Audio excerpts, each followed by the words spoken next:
So, hello, Jessica. Hello to you. I see that you brought some canned oxygen to the table. Was that you were going to do like an air for free? I was going to do a bit. Well, you're saying this like I didn't just do a bit that didn't work, wasn't funny, was pointless and stupid, and we just cut it out. I have no opening idea for this week, so we're just going to chat it up. How's it going? It's going. It's going forward in some capacity at all times. We're doing forward motion. Not this week. We've done it already. Yeah, I was thinking like I could just resign to stay on the couch and not try to podcast. That's not even I'm not trying to like cut to the song now. That's not good. Oh, man. I'm just saying. Yeah, it's been a rough time, but rough going. But we're here this week, and we're talking about the song "Air for Free." I thought Beauregard was going to show up. Jessica said, "Oh, you could have Beauregard stop by." Yeah, and I was like, "I guess I could," but he's not here. I can do an impression of him though. Beauregard. I thought he would come around and be like, "Oh, get some air because it's free, and I like free things for air." Oh, who's there at the door? Oh, no. Oh, come on in. Oh, are you the guy Bo that I've been hearing about? Yeah, that's me. How you doing? Oh, that's right, Danny. You never get to meet the special guest. It's so nice to meet you. Yeah, nice to meet you too, I guess. Oh, so how's it going, everybody? How's it going, Jessica? Your name's Jessica, right? Or is it Jennifer? I'm sorry, it's Jennifer. It's going good, Bo. How are you going? Are you mocking me with that voice? What? No, I would Jessica, never. that's really rude of you to mock him I'm with really that voice. sorry. We can't do anything when there's nothing to do. Can't find the energy to put on my shoe. Hello, everyone, and welcome to Sadie Hawkins Pod. Hello. Longest, worst intro ever. You're too What if to someone that was our best intro ever? And I'm you're sure just it is. deprecating it for no good reason. Someone out there loved that opening bit, and they're like, "That was the greatest opening to a podcast ever." And then we show back up after the song clip, and you're like, "That was the worst ever." Well, now it's like you're challenging that person who loved it not to love it. I'm sorry. You're correct. How good is this coffee, though? Can we just stop for a minute? Oh yeah, Jessica brewed some coffee before we recorded. It's the Oakland Roasters. It's not the Green Day specific one. It's the other one that we got. It's all technically Green Day so coffee good. because Green Day owns the company. Right. But Oakland Coffee Roasters is amazing. I recommend it So to anybody. good. The one that has the little unicorn from the last Green Day album on it, it's the best thing released with that little unicorn by a long shot. Because it is the best coffee. You think celebrity so products like whatever. No, it's actually legitimately the best coffee. Like we've had David Lynch coffee, and I've got MXPX coffee over there, and I'm sure we've had other celebrity coffees before. And I know David Lynch's coffee he's actually involved in. The MXPX coffee I think is just like some coffee that they got. It tastes like diner coffee. On. Yeah. It tastes like Denny's coffee or IHOP coffee, which is good when that's what you want. But anyway, the David Lynch coffee, he's actually involved. The Green Day coffee, they're actually involved, and they've done an excellent job. So check out Oakland Coffee Roasters. Not a sponsor of this episode. You could be if you wanted to be, though. Hit us up. 40295 Sadie. I don't actually know if that's the area code. It is. Okay, it is. good. So now that we do the commercial thing and we don't do the like live read, you haven't said it out loud in forever. Yeah. Do you have top of the show business? Because you've got your phone already. No, there. I just had my notes all set. I've had 2.5 cups of this coffee so far, and I have a green tea sat in front of me and a glass of water. So I just have my 3 beverages, and I'm ready to go. Well, that's great. Well, we do have voicemails. Of course we do. Here's a long time first time. Nice. Hi, it's Reliable Josh. I just have to call in regards to the Toyota Corolla slander on the last episode. I'm driving, it's raining really hard, and this is definitely illegal, but I don't care. First of all, the Toyota Corolla is the #1 vehicle in America for like 3 years running. I am currently sitting in my 2020 Toyota Corolla with my windshield wipers at full speed, and it is perfectly serviceable.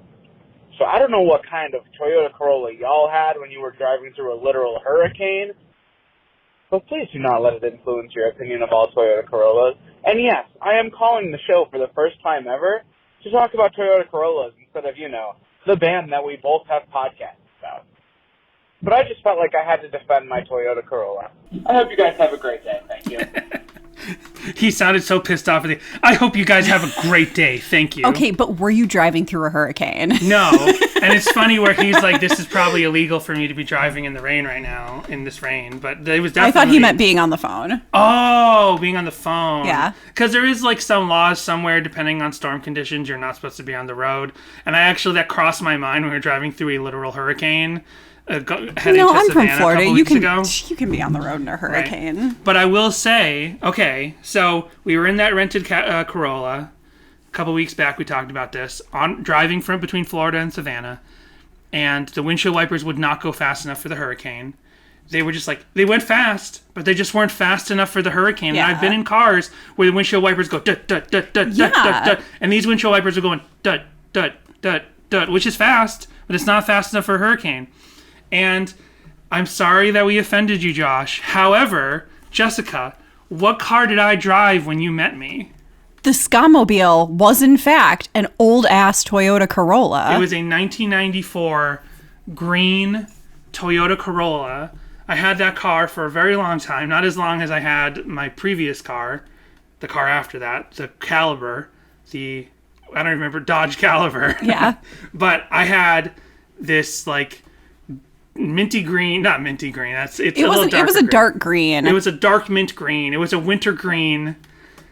1994. That's actually Toyota pretty Corolla. Accurate description. Yeah. Winter green. My license plate said MA-SCA for Massachusetts ska. I had a Relient K sticker. I had a Reggie and the Full Effect sticker. These are ska bands. He had punk and ska stickers. Punk and ska stickers. All I have real over big the fish back on there. of it. And it was a Toyota Corolla. So. Yeah. So Danny's earned the right to some Corolla slander. And I have. And the funny thing about that is everything but the mechanics on that car fell apart. Everything inside, is it a cabin and a sedan? Everything inside the car, inside the cabin or whatever, fell apart. The engine was still running perfectly when I sold it. But pieces underneath were falling off. He had it duct taped along the bottom. I had it duct taped along the bottom. There was a hard plastic rubber underside that I guess kept dirt and road dust from coming up into the engine. At one point that half broke off and would drag under the car. I taped it on for a while. The tape would keep peeling off in the Florida sun because we lived in Florida eventually when I got rid of that car. So then one day I took a pair of kitchen scissors and I went and I just cut it off. I cut this hard plastic. I'm whatever. His dad got him a new car for college graduation. That's right. And that was the and Dodge Caliber. he drove that Corolla into the ground though. I drove both cars into the ground. You drive all your cars into the ground. I didn't my first car was a Honda Accord in 85 or 84. OMG. 2-door, kind of a gold color. My parents bought it off the side of a road, where someone had set it up with a for sale sign. Sure. And I only had that for maybe 2 or 3 years, and then I sold that to my cousin, and I got the Corolla. And I had the Corolla from let's say 2002, 3-ish until we graduated in 2007. So I had that for about 5-6 years, and then I had the Dodge Caliber for well over 10 years, and I drove that into the ground because the electrics, not the electronics, but the electrics, the headlights and the blinker and weird fading inside the car it was starting to feel this car is gonna light on fire one day. Yeah, the electric was super messed up in that car. And I was so surprised because that was your first brand new car. Right. Whereas I was on the opposite side of that, where it was you had your parents were oh yeah, there's a car for sale on the side of the road. We'll get you that one and you'll learn to be responsible. And my parents were we want you safe. We're getting you a brand new, top of the line car so that you're safe.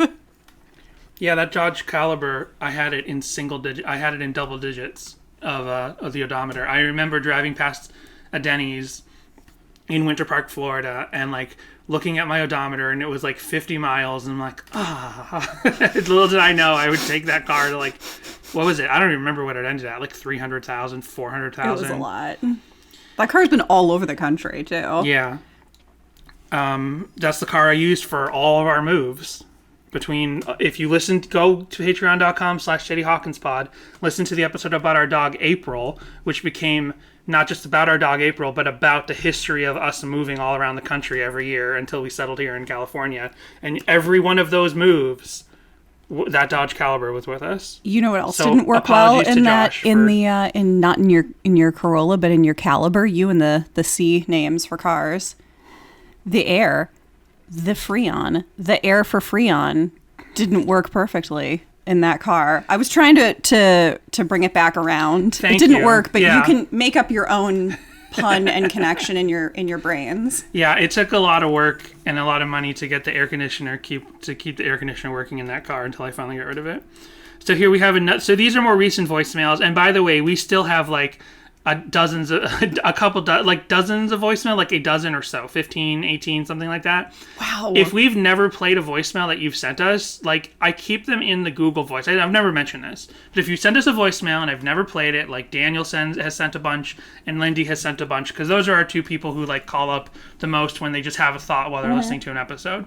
And if I've never played your voicemail, it's still in the queue, and we will hopefully get to it someday, because I have the OCD we really do of need wanting to do to just play like a them all. voicemail episode. Yeah, I want to play them all because everyone took the time to call up, but it just we haven't gotten around to them all. But here's another voicemail that goes back to, I think, 2 episodes back. Oh, hello, Danny and Jess. It's David from Jimmy Eat Pod. 3 things. 1, I'm sure you had great sushi in Florida. That makes sense. There is water nearby. However, you and we live not 3 miles from each other, so we now are going on a date to Sugarfish in Studio City. I will send you all kinds of video content and things, but... So I'm confused here. Is David Park asking me out on a date? Or is he asking you out on a date? Or is he asking us out on a date? Either is it a double date with his wife, or is it a double date with Justin, his podcast host? Is it going to be a Jimmy Eat World, Sadie Hawkins pod double date, and David's wife's going to be left out? I don't know, but I'm excited to details. Find out. Also, we have heard that the best sushi ever is in the Valley, according to the fantastic Zac Efron EDM movie. Oh man, that movie is so good in ironic ways. We saw it when Doug Benson every month or two at the silent movie theater. The aforementioned on this podcast problematic Me Too movement involved movie theater, the silent movie theater, Cinefamily.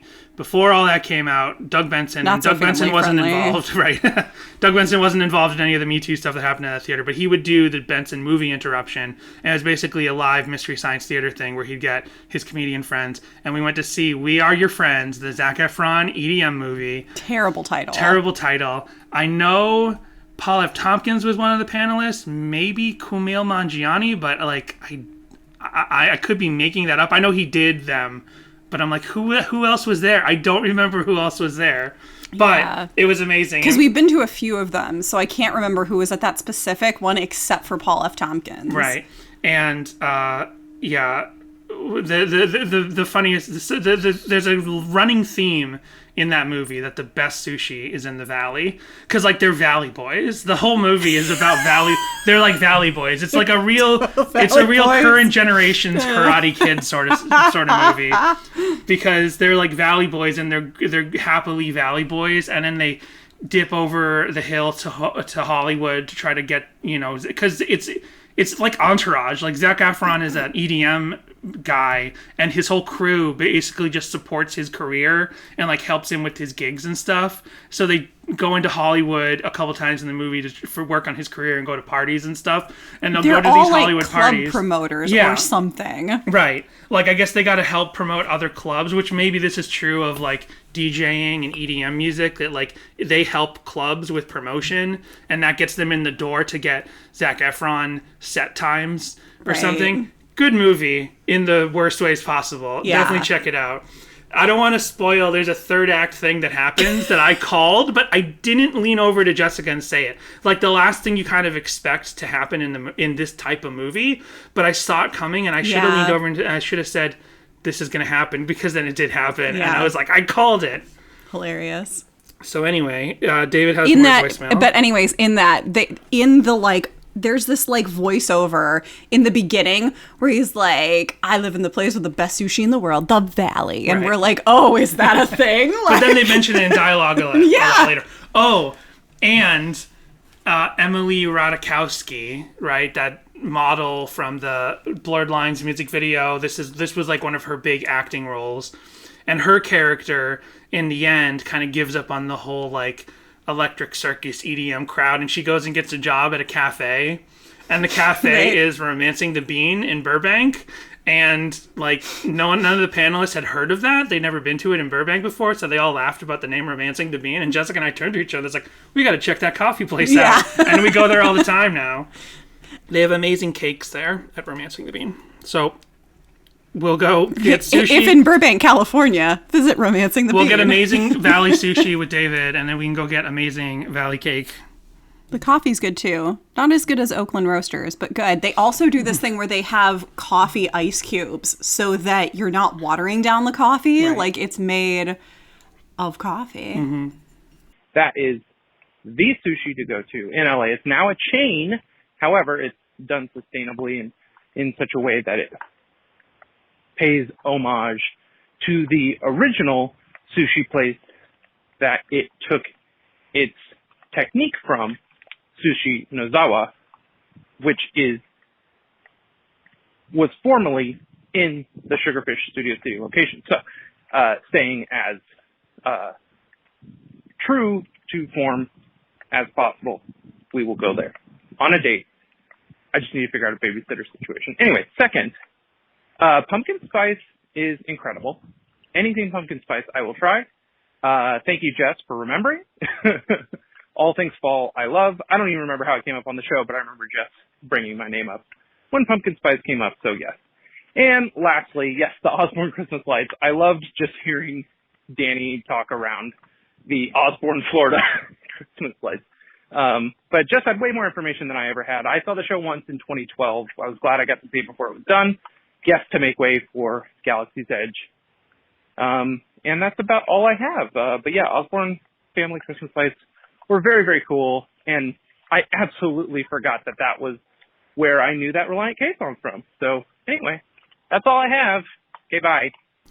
So yeah, thanks for calling. What was the second thing you said? Oh, the pumpkin spice. I used to love pumpkin spice, but I have like food. It's the same thing I have with music and movies, where I have like certain obsessions for a short time, for a couple years or months, and then I move on to something else. So I was obsessed with pumpkin spice for a while, but I moved on to other things from there. Like I had a Stephen King period in my life, and I had a Relient K period in my life, which is still around, but then I have a They Might Be Giants period. I have periods where I'm obsessed with something, and then it just rolls back to just something I like. Let's try to knock out a few more voicemails. So many going back. Let's see who else called us recently. Okay, here's some from Daniel. What's up, guys? It's Daniel. Danny, sorry about your foot, man. That sucks. And also glad to hear that Jessica's dad is doing better. Yeah. Oh, yeah, so no one had anything to say about my foot damage except for Daniel here. My toe damage. My toe's doing really, really well. And when I was listening to it in the edit, talking about what happened to my toe, there's lots of details I left out. The only detail that I felt like I should have mentioned, because people probably had a hard time imagining this, but when the piano rolled over my toe and my toe didn't have enough space underneath, I was wearing fabric top running shoes, like machine washable running shoes, the kind of running shoes that if like there's no water protection, they're very, very soft on the top. They're basically socks with rubber soles, right? So that's why it was able to roll over the shoe, push my toenail back within the sock and the shoe, That's the only part. Because I'm done with my beverages now. I was just listening to the episode and I'm like, people might have thought I was wearing like flip flops or something, but no. What happened was I was wearing shoes and socks with really soft tops. Did the damage it did inside. I knew something was wrong immediately, and I threw my shoe off and I pulled my sock off. Saw what happened, and I basically like sat on the ground and was like, oh boy, oh boy. And we forgot to mention that at this moment, since Jessica had been filming this church event, she's like done filming. So she's like, oh, now I can go to the bathroom. I've been holding it for, you were professional and you stayed in the scene when everything needed to be filmed. So you're like, oh, I can finally go to the bathroom. Jessica goes to the bathroom. This happens to me. I'm on the floor. There's a small pool of blood and Jessica comes out of the bathroom. And she's like, what happened while I was gone? And the thing is, because the pain wasn't overwhelming, it was intense but not overwhelming, I thought that. I'm like, Jessica's going to come back out from the bathroom to find this happened. I was more annoyed with him. I walked out and I was like, what did you do? I went to the bathroom for like 2.5 minutes and I come back out and you're on the floor. I know.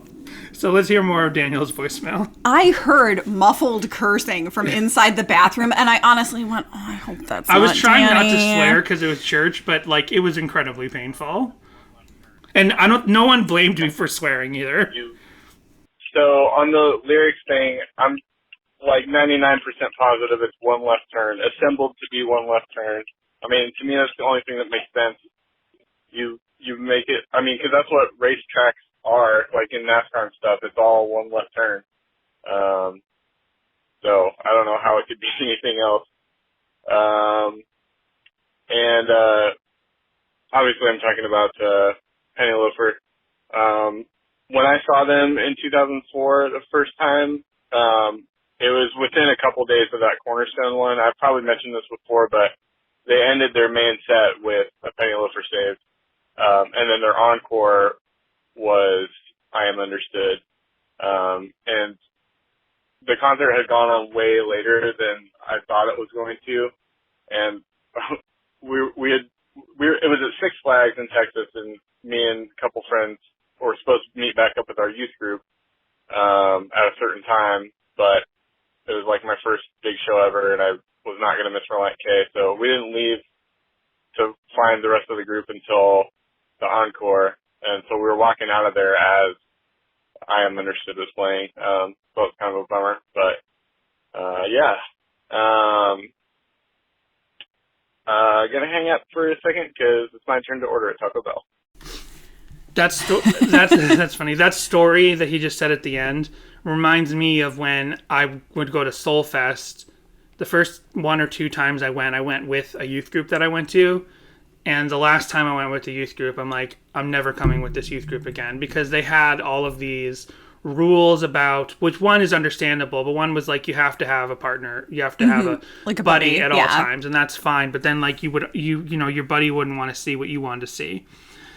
And so I missed the first time I ever would have got to see Fire and Frenzy. I missed half the show. Oh man!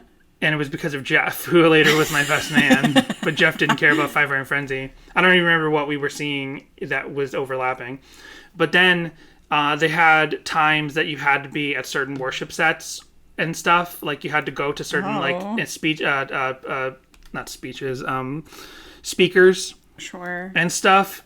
That they were like mandatory, and I'm like, one of them caused it. Another Fire and Frenzy thing. Fire and Frenzy was playing at the one indoor stage at Soulfest, the biggest indoor stage, the same place that I did see them a year or so later with Relient K for that karaoke story I've told before. Same indoor venue at Soulfest, but I missed this first time because I needed to be at some speaker, and I was like, screw this, I'm never coming with a youth group again, and I never did. I always booked it myself. I found a friend who we went up together, and we would do whatever we wanted. So, yeah, it kind of stinks going to things like this when you actually really care about a bunch of the stuff happening, and it feels vital, and you want to see these bands, but they want you to go see speakers and stuff. It's like, I go to church every Sunday. This is my this only happens now. Yeah.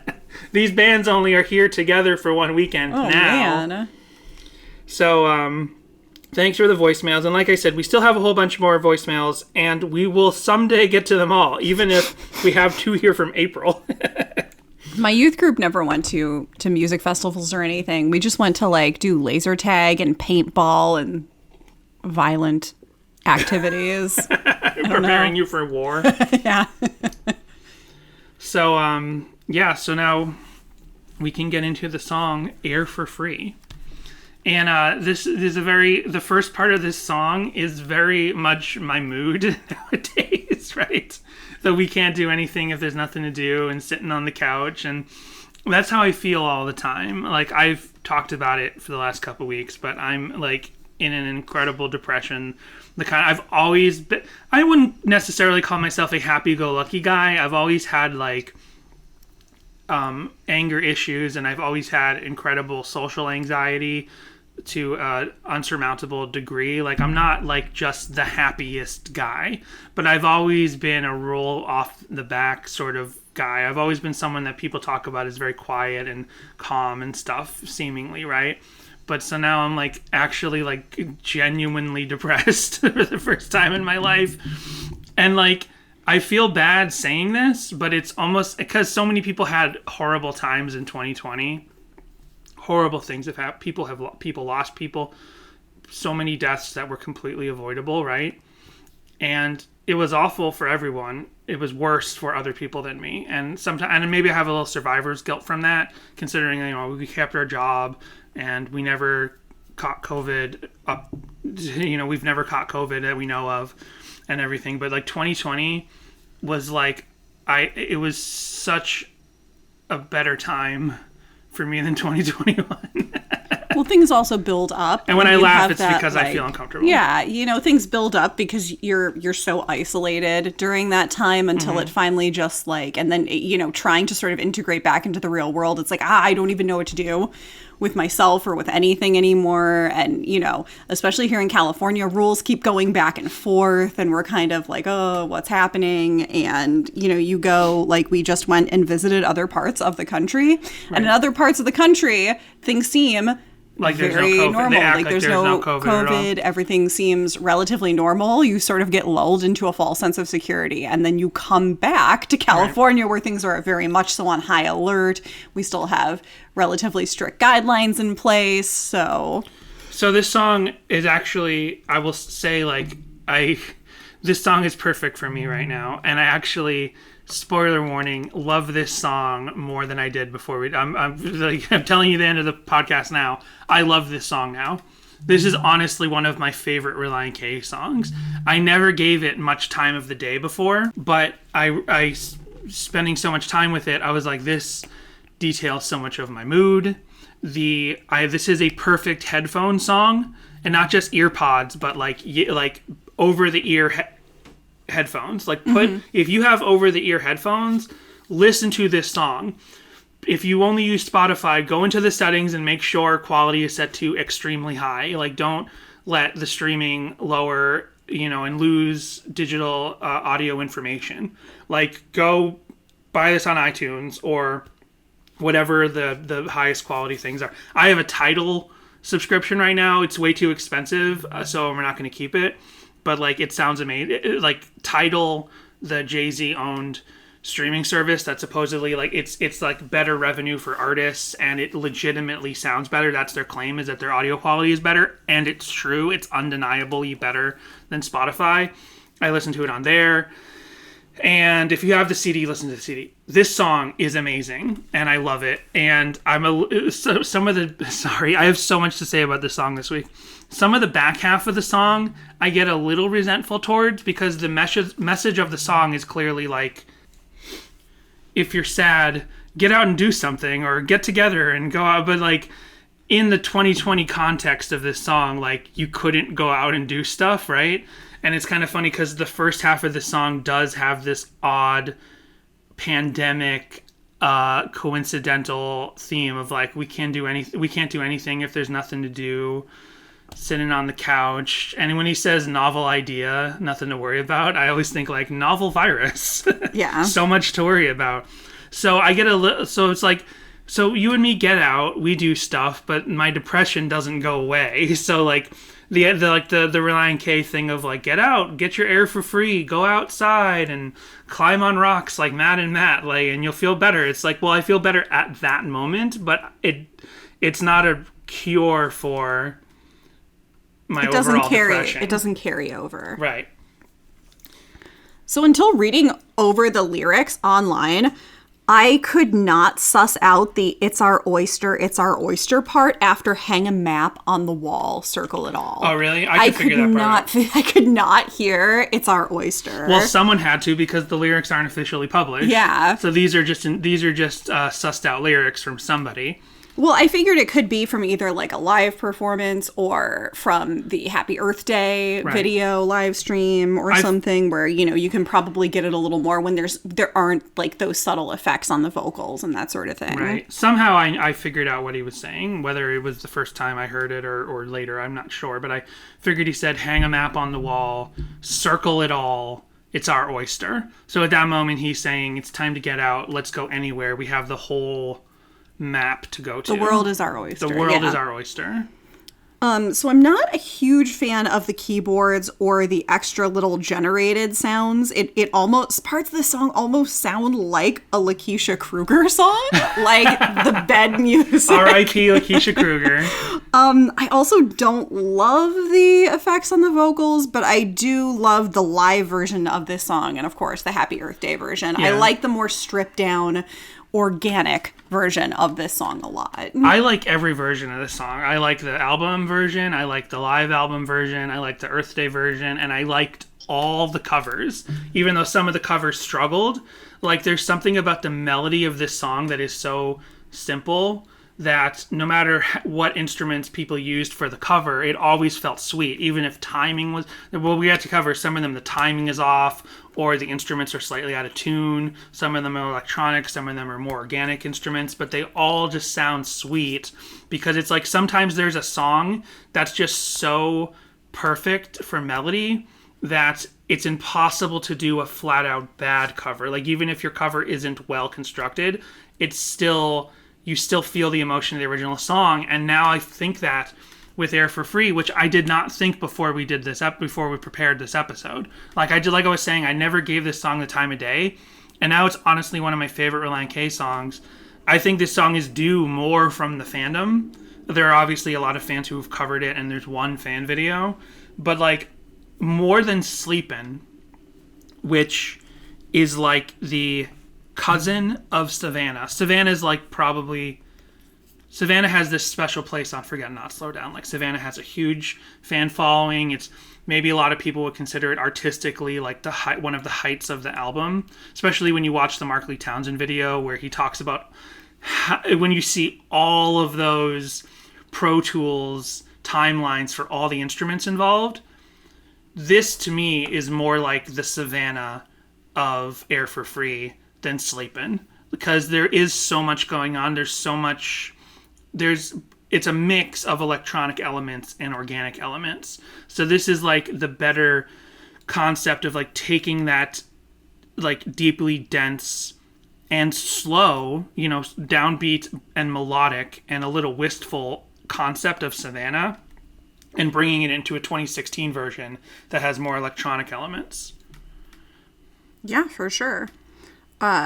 This song immediately makes me think of Danny when I hear it, because sure, this could be about a partner or a friend, or even if you really wanted to stretch God, but it does sound more like a song about a significant other.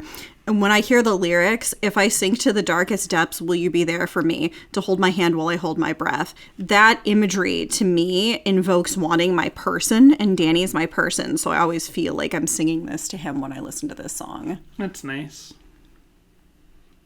Yeah, I do actually think of you as well. That's why, like, sometimes when I was talking about, like, sometimes I get a little resentful at the back half of this song at the idea that, like, if you just get out, you'll be happier. I don't get fully resentful. Like, I might get with some other songs where I don't agree with the concept, because I do think of you other times. I do think of us saying, like, what can we do when we can do anything? We can do anything, so what can we do? Jessica and I have that feeling all the time. Like, we've got the whole day clear to just spend with each other. What do we do? And sometimes we pick something cool to do, and sometimes we just stay home. Sometimes we go to the video store, which there's the one video store left in Los Angeles. Sometimes we go record shopping. Sometimes we go for a hike. Sometimes we go to the beach. And it's always wonderful. So that's another reason why I really love this song now. I'm very emotional right now. I'm a tender, open nerve. And this song is bringing it out of me. You know that meme where it's like this like cartoon where it's a glob, it's like a pink glob, and it's inside a box, and then the box opens and the glob like slowly walks out, and then someone punches it, and then it's back inside the box, and the box is even thicker than ever, and it says never again. I feel like that a bunch of times. Although this song feels like the box opening, and I'm like, are there any big fists out there to punch me, the pink glob? This song, it's like, if you get irritated by the, like, you know what, sometimes you can't just go out and feel better, Relient K. Like, sometimes you can't just do that. If you feel that way, go listen to, and I've talked about it before, the song Born to Die by Lana Del Rey, because that song to me is very much like it's okay to not feel okay and to not know why. Like, the road is long, you know, life gets tough. Love is not enough, and, you know, we don't know why. So just try to, you know, your best to keep laughing, keep on keeping on. So I did, because this is the title track, in doing YouTube deep dives, I found a bunch of YouTube reviews of the album when it came out, just like we did for the song Collapsible Lung, and we did a whole Patreon episode about all of those, you know, week one Collapsible Lung YouTube reviews. Not as many this time for us to do that necessarily on Patreon for the Air for Free album. But everyone's reaction to this song was pretty good. Like, people were like, this is good. This is a good song. Like, there was one guy who didn't like it at all. And I was like, at that moment, I'm like, this guy. But there was one person who did say, and I don't disagree with them, that it sounded like an Apple commercial a little bit. And it does have that quality. This does, to me, sound like a car commercial song. Except like, it's too slow. It's too slow. Like, if you took the stems of this song, took out the vocals, maybe, and sped it up a little bit, it would be a car commercial song. Like, not one of those car commercials with a story or something, but just like a simple, footage of someone driving down an open road with beautiful shots of the car driving through a wet road. It's the electronic part to this where it has that sort of very, like, we're in some form of a commercial or maybe a Hallmark movie or something like that, kind of it's like, the programming. It's the tone of some of those bleeps and bloops have that very, like,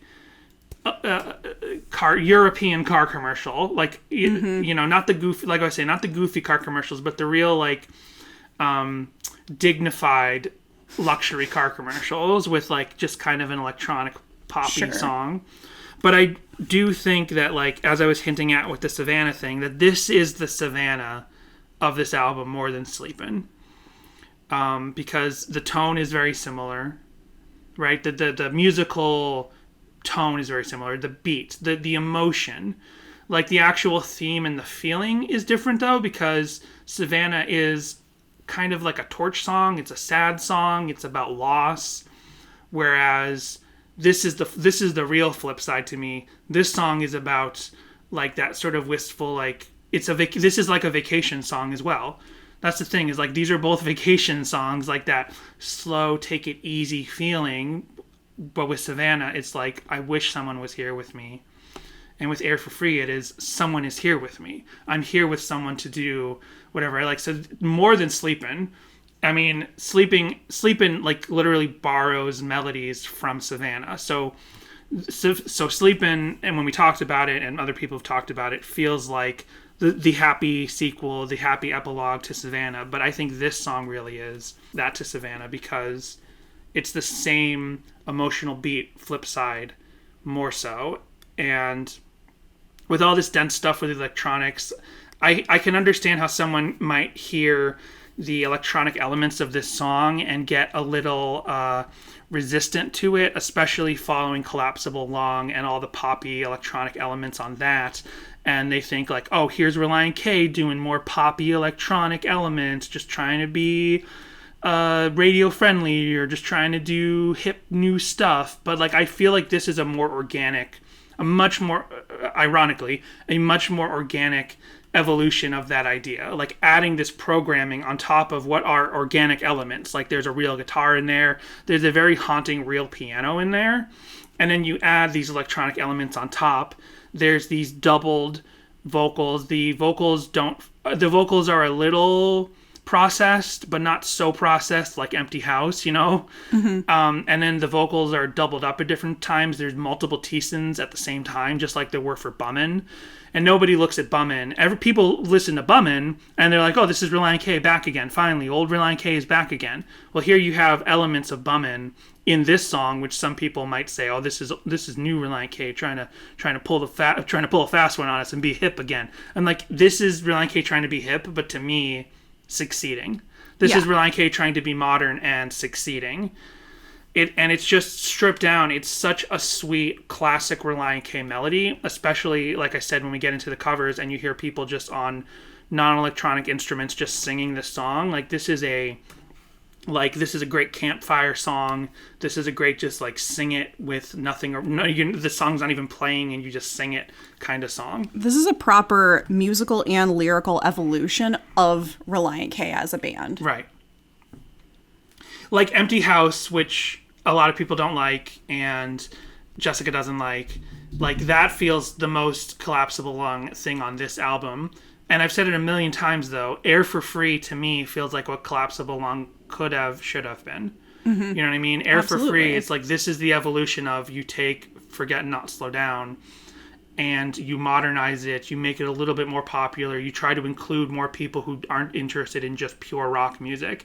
And this is the successful version of it. And to me, Air for Free, now having really listened to it closely, and the lyrics, having struck such a specific chord with me, definitely opened me to hearing this. But to me, Air for Free is the centerpiece now. It's the title track.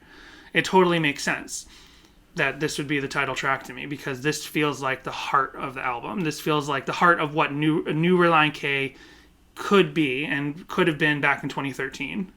Yeah, absolutely. Because, like, if you look at the band's trajectory, which is what I've tried to say before, why I feel Collapsible Lung feels like such a disconnect, and why I'm sure other fans feel like it's such a disconnect, is because this feels like, they're always sort of, after those first three albums, they go and move towards what is popular of the time, integrating their own sound with what is popular of the time, and not just going completely with what is popular of the time, which was what Collapsible Lung was. It's mixing their own, sort of sense as a band into what is popular. Right. And that's what they did with Air for Free. Yeah. It's like, you also kind of have to look at Forget Not Slow Down as sort of also a slight departure from that, because that was just absolutely its own thing. It is very artistic.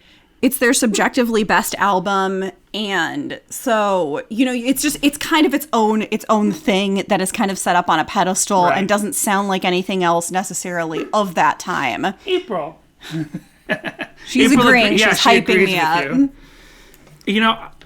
She's pulling a Flava Flav. You just put a thought in my mind. Just talking about Relient K's career overall, and we've talked about everything you just talked about, but now I just got a context in my mind that I haven't specifically voiced before. That, with and 5 score, like you just said, it's Relient K sort of like not saying, oh, let's be popular and let's do what's popular for the radio, but like stretching out and being like, we can do something that more people will like. We can do something that we know will find a wider audience. There's a difference between quote unquote selling out, which the concept of selling out barely exists anymore, but like the quote unquote selling out and being like, let's just do what's popular. There's a difference between that and saying, let's do something that will open our audience. There's a very clear line there. The line can get grayer the closer you get, but it's clearly there. And so, keeping all that in mind, now I'm thinking about it and I'm like, well, especially with the first album and the second album, they were more influenced by what they listened to in their bedrooms, right? Yeah. Or what they went to concerts at. When they were fans of pop rock and pop punk music going into the first album, right? They were writing these songs at home, playing them at church, playing them at other churches as they grew as a youth group, touring band. So they're kind of built in this specific bubble, influenced by the CDs they own. Then they start to tour, and when they're starting to tour early, they're just playing with other CCM rock bands, early Switchfoot, opening for the Supertones, opening for Five Iron Frenzy.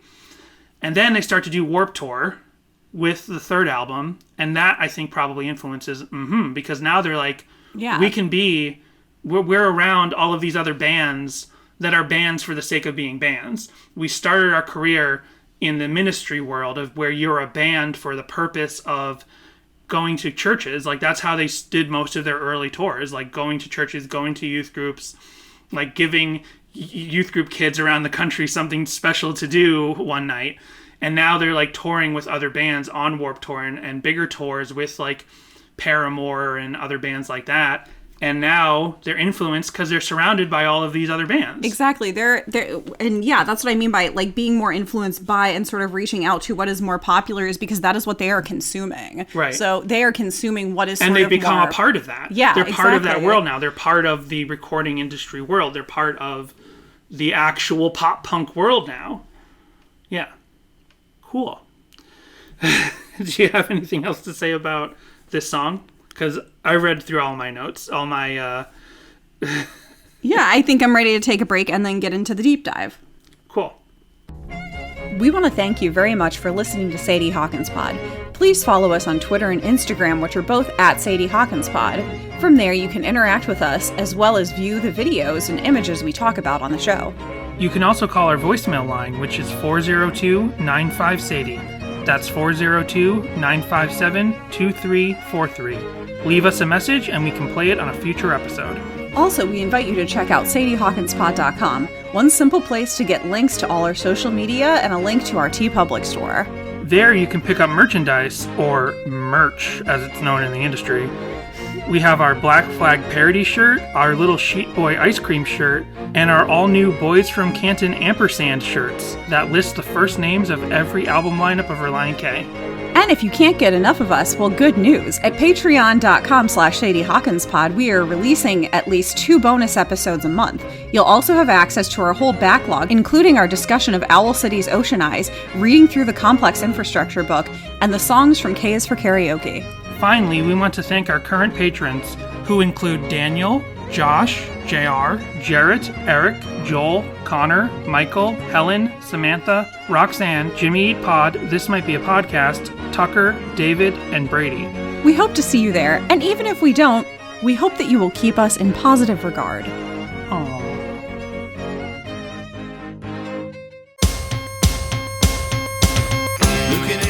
So you like Relient K, do you?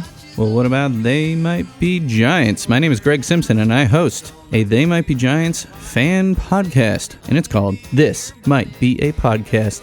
This Might Be a Podcast is a song-by-song podcast featuring a different guest every episode, from normal fans like you and I, but also I've had guests such as John Darnielle of the Mountain Goats, Justin McElroy of My Brother and Me, Hutch Harris of the Thermals, Mike Park of Asian Man Records, Franz Nikolai of The Hold Steady, and Danny Weinkoff and Marty Beller of They Might Be Giants, and past drummers Dan Hickey and Brian Doherty. Search for Punk News or This Might Be a Podcast on any podcast platform and you will find us. This Might Be a Podcast, brought to you by punknews.org. And we're back. We took an actual break. We did. We had lunch and everything. We Yep, didn't just watch The Simpsons. We watched 2 episodes of The Simpsons. It's not like normal where we say, we'll be right back, and then we're actually immediately recording. So this week, I think we've touched on this before, but I came across both the album photographer's blog and the album designer's blog for this. So I was just going to read back through I don't think those. I realized there were 2 separate ones. I must have seen both, but maybe I always thought they were just the same blog. So here's Brinson McGowan Design, who did the album design. One time I got an email I thought was a joke. Next thing I knew, I was helping design the upcoming album of one of my lifelong favorite bands. Guess who? Hint, not T-Swift. But enough about how the universe has a strange way of making your wildest dreams come true. Here's a bit of the process behind the latest Relient K record, Air for Free. Initial concepts. One of the initial concepts for the album art was to feature the cabin outside Nashville where the Air for Free was first written and recorded. Rustic photos by yours truly, complemented with minimal geometric patterns, captured the simplicity of the new record. So you can see there's a picture of, it says like, there's some graphics that say like empty house, some word design, and then it's just like looking down on a grand piano in a room. And then here's the outside of the cabin, and it says Air for Free with triangles, and then Relient K in the corner. Right. And then this one I really love, which is this animal print design. Right. I've seen that a bunch in different places, but that's like a drawing of all these different animals in the cabin in the middle, and it's kind of like a beige. I think they use it on the background. Reddit, possibly. Maybe. Yeah. Oh, that is where it's from. Yeah. 2 initial concepts. We also explored a more fun hand-drawn illustrative direction in the Air of the other Relient K album covers that featured visual elements from each of the songs on the record and really captured the carefree, playful sound of the album. And this is where we landed. And then you see the photo of Hoops and Thiessen looking out over the horizon. Final design. Eventually, we decided to keep it simple. The album would feature a large, colorful photos of Matt and Matt by the incredible Josh Ness, along with Relient K's signature visual element. 3 circles in the primary colors, red, blue, and yellow. Design was kept to a minimum to allow photos to pop, and the vinyl was pressed on a beautiful white disc, bringing the simple, minimal design full circle. Gotcha. So interesting to kind of understand for the first time that there could have been a completely, I mean, I assume every record has a bunch of different ideas for the cover, but to think that there was a possible version of Air for Free that was like a cartoony drawn cover that didn't even include that iconic photo of them looking at the sunset. And then as you scroll down further, it says Looking for America tour. Stage design, tour photography. After the release of Air for Free, Relient K joined Switchfoot in the fall of 2016 for a cross-country tour of the USA called Looking for America Tour. Scroll down to see some of the stage design we collaborated on, as well as some of my shots from their show at the Tabernacle in Atlanta, Georgia on October 31st, 2016. So you see that, like they had this behind as a backdrop behind on the stage of of the cabin with the thing that just said Relient K. And you can see some shots from that. And then also featured merch, the ever-popular Jermike the Buffalo hoodie. Nice. Which is a black hoodie with that sort of fun Jermike on the front of it. Did this person design the pedals shirt? That does not come up on here. Because we didn't buy a lot of merch when we went to see didn't know we should. the Los Angeles, yeah. We didn't know it'd be our last chance for quite a while. Yeah, and we bought the mug, which is this really cool mug. We've put it in a bunch of our social media posts. It says Air for Free, Relient K. And we bought a shirt for our friend Johnny that I talk about, who is my high school friend that I went to Relient K concerts with, because he's always been into pedal effects, and he's owned a bunch of guitar pedals as long as I've ever known him. So when there was a Relient K pedal shirt where it's 3 pedals, I was like, I guess it must have been in the Relient in the 3 color. It was okay. Yeah, because I didn't even understand the significance of the 3 primary colors thing when we went to see them, because we hadn't like really listened to Air for Free when we went to see that concert. Yeah. We had listened to it like over, but not over and over. Yeah, and then that's when I got the Blue Jays parody shirt. Right. Okay. So next up is the photographer. This is from theexplorerdad.com. Making the cover Relient K. Commercial photography, August 29th, 2016. It's not every day when you're sitting at a pool in Oahu when you get a text message asking if you want to take photos with Relient K. Talk about icing on the It happens cake. to me all the time. I don't know what... Little did my friend know, Relient K had been my first show in Nashville about 15 years ago, right after their first album release. I had spent so many years listening to the Anatomy of Tongue-in-Cheek that my inner middle school fanboy got super excited and jumped on the opportunity. Working with Relient K was one of the best work experiences I've had. First of all, Matt and Matt were some of the most respectful, kind people. They appreciated the work I've done before and simply asked if I could do what I normally do, but with them. They didn't ask me to take their next album cover, nor did they try to direct my vision for the shoot. We really just hung out like friends. I decided that we should catch a sunrise at the Narrows of Well, that Harpeth answers the question State I just Park, asked a few minutes ago.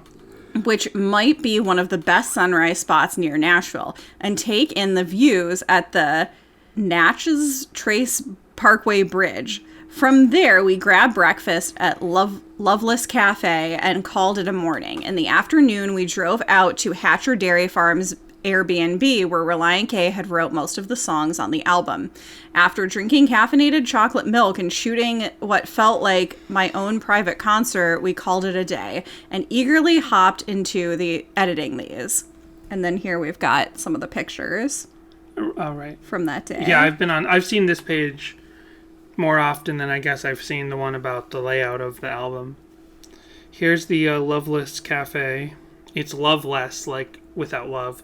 Hams and Jams Country Market. Kitchen Nice. goods at the Hams and Jams.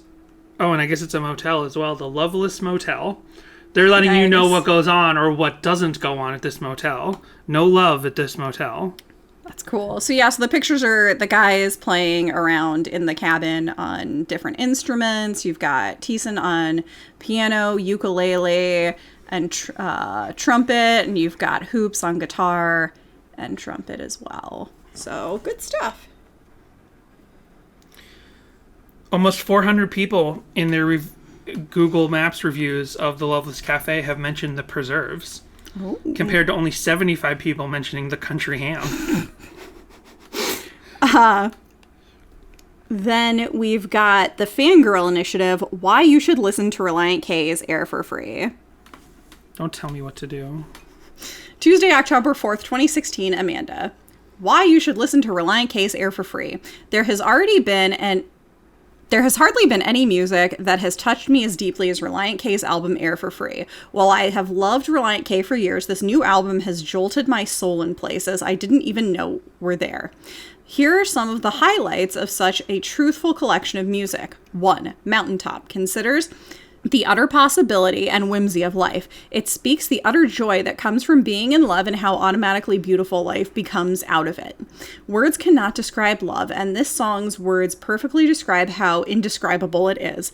It's a mountaintop, and that's all that can be put into words. All right. Some might say euphoric. No, there's really no word for it. When a smile grows across your face like pieces of a broken vase, everything falls into place. 2. Man. This song reflects on how fast life is. Learning and growing and maturing can only happen if we take steps to let them happen. And if we don't, our lives will be by in a flash. It's a song of reflection and yet still a song of motivation. Wave goodbye as I outgrow the shadow of Peter Pan. It's time to be a man. 3. Empty House. This song might very well be my favorite on this album. The name and the lyrics fit so well with the atmospheric music that it really feels as if we were sitting in this man's empty house and we could hear his empty, breaking heart. It's hollow and raw and honest and so, so real. An empty house, time to get myself back home, nothing but an empty house living without you. 4. Prodigal. As a Christian, Prodigal strikes a deep chord with me. There are moments when I come to a deep realization that I've betrayed my Lord and Savior. There are moments when I feel like Judas. As a sinner, it reminds me that I am nothing without Jesus, and even when I try to be more like him, I fail. It's humbling and an honest representation of my faith. Sweet Jesus, I was coming to pray, but all the hip kids sent you running away. You got egg on your face, but the faithful keep washing your feet. 5. Air for Free. In Air for Free's very ethereal essence comes the heart of the song. There's a restless laziness portrayed in this song, and a feeling that I think we've all understood at some point in our lives. It's a painfully real reminder of how fallible we as human beings are. We can't do anything when there's nothing to do. Can't find the energy to put on my shoes. I will resign to stay on the couch. A novel idea, nothing to worry about. While this is barely an overview of the journey that this album took me on, those are some of my very favorites. They kind of just focused on the first part of the lyrics there. Yeah. They didn't even touch on, like, that it's not really about that. They just kind of focused on the opening part. There's grandeur, there's depth. There's grandeur, there's depth, and it's all told in such an intricately simple way that I feel so alive while listening. I love the wonderful wit presented here, but I also love the depths of the soul that are presented as well. Oh, Jessica's tea is ready. Yep. Then we have a photograph over on Flickr that was inspired by Air for Free. Okay. And it's sort of pretty. It really boosts it's washed out, but it boosts the yellows and the reds and oranges. And it's of someone holding out their hand to a woman who's like from off frame. It's like an arm coming into the image and a woman reaching out. I have to say though, I'm not crazy about the arm coming in from the. It looks very like maniacal, a bit like an evil overlord's like, I'm going to get you. So the center of the frame. It's very pretty though. I gotta kind of describe it to explain why I'm not crazy about it. It's a woman standing in what looks like a lake, not the ocean, but a lake, because it's very calm, peaceful water that goes all the way out to the horizon, and then there's like a mountain ridge at the end of the lake, right? That's beautiful. Then there's this woman standing ankle deep in the water, holding her sort of dress up so it doesn't get in the water. Her hair is swept across her face by the wind, and she's got her arms stretched out, kind of bent up so the palm is facing upwards. Right? All of that together is beautiful as a photo. Great looking sky, amazing looking water, the horizon with the mountains in the back, and the way the woman kind of like was caught at this moment in the photo looks great. But then from off the right side of the frame is that arm we talked about, another arm like reaching out to her like she's going to take this hand. But the hand doesn't even look in human proportion because the lens must have been a little warped of it. So the fingers are kind of like the sun is like, it almost looks like the person has 3 fingers. It's very unusual. Like I would Photoshop that arm out of there. I get the narrative they're going for. But and also since her hand's up, maybe have that hand face down. Right. So because both hands are up. So there's also, somebody has to twist it before they can properly grab one another. But it's still very beautiful. So that's by Callan Kapush. Air for Free, part of my Relient K stories, they said. Then we've got a Reddit thread. Let's talk about Air for Free. That's what we're doing. So this says, let's see how long this actually is. Okay. Empty Shark posted on r/Relient K 5 years ago. Let's talk about Air for Free. In case you haven't heard, Air for Free has dropped on Pandora. I try to stay unbiased when talking about music, but right now I'm giddy with excitement. I won't say it's AOTY, but I really like it so far. I don't even have a favorite song yet, although Marigold and Elephant Parade are strong contenders. I'm in love with the second half of Marigold. Anyways, a few thoughts. It's fresh, it's upbeat, it's introspective. I picked up on some classic rock influences among the heavy piano. I couldn't figure out what AOTY meant. It means album of the year. Rock/indie pop sound. There's some Beatle-esque moments, and local construction reminded me of a fun tune. Fun, period. Tune, period. So, like, I guess Fun, the band. Oh, the band. Okay, gotcha. There's some interesting... This song reminds me of good times. Okay. There's some interesting musical choices on the album, like Air for Free, God, which surprisingly sounds like a stereotypical CCW song, and the auto-tune on Empty House. I love the piano. that's everywhere over the record, but I thought the vocals were a bit hard to understand at times, although I'm notoriously bad at hearing lyrics. Hoops has added some nice ambient guitar textures, and I thought he had a bunch of cool lead lines. I'm going to listen to it a few more times tomorrow, and I'll probably comment with some more thoughts. What do you think? It has 12 upvotes and 18 comments. Did they ever comment back, or was that an empty promise? There's yeah. AO Bradley 4 said, Runnin' and Heartache are absolute standouts in this album for me, especially with Prodigal almost acting like an intermission in between. And then I don't know if this is what they do, if this is an actual username or if their username was deleted, but it's like open bracket, deleted, close bracket. Right, that means they probably closed their account at some point. I love how Runnin' felt like it had 3 sections to it. It really surprised me. AO4 Bradley 4 replied, yes, so cool. The Fair Cobb's session 5 years ago said, I cried. No, seriously, all my anxiety worrying that this may be the end of Relient K, not because I thought I wouldn't enjoy it, but because I was afraid that no one would enjoy it other than myself. This album is so lyrically, melodically, and sound rich that I would personally say that it's the best album they've ever put out. From the beginning to the end of the album, I enjoy. I love music and listen to pretty much any band you can think of, but Relient K, man, Relient K speaks to my soul. I've been waiting for this album for 7 years. I can't thank Relient K enough for this. This album destroyed my heartstrings and made me cry because it was perfection. Okay, I'll stop now. I like the backhanded, like offhanded collapsible lung. Yep. I'm here for it.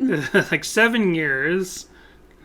Tom Tomato 0414 said, local construction just made me feel something I can't put into words. It was a very good feeling. Relief, perhaps? I don't know. I cried and it was good. For me, this is a album of the year with Sherwood's King's Kaleidoscopes, Switchfoot's, and Thrice's new albums in a tie for first place. That's quite a tie. Empty Shark responded to that. Thrice is a band I've heard a lot of buzz about lately. I'll probably see them with La Dispute in a few months, so I might as well check them out now. Whoops, sorry. That's my... Tom Tomato 0414 that was an ad. Responded, their latest album is nice and gritty. Funny Frets 117 said same. I never had really listened to them before until this album cycle, but man, their discography is killer, and they are well respected by the music community at large, at least in terms of the alt rock / pop punk forums. And then people just kind of go on to say what their favorite kind of stuff about this was. So yeah, nice good stuff. Check out that Reddit forum if you're interested. Oh, and then I was like, oh look, and then look at what's up here next. It's a post from Sadie Hawkins' pod. Of Danny's awful collapsible lung shirt. It's a great idea. There should be I created, if no one saw it on social media, my mock-up of a 10-year anniversary collapsible lung shirt where I put the 1 and the 0 inside the lung. You remember the classic 10 shirt where it's... Yes.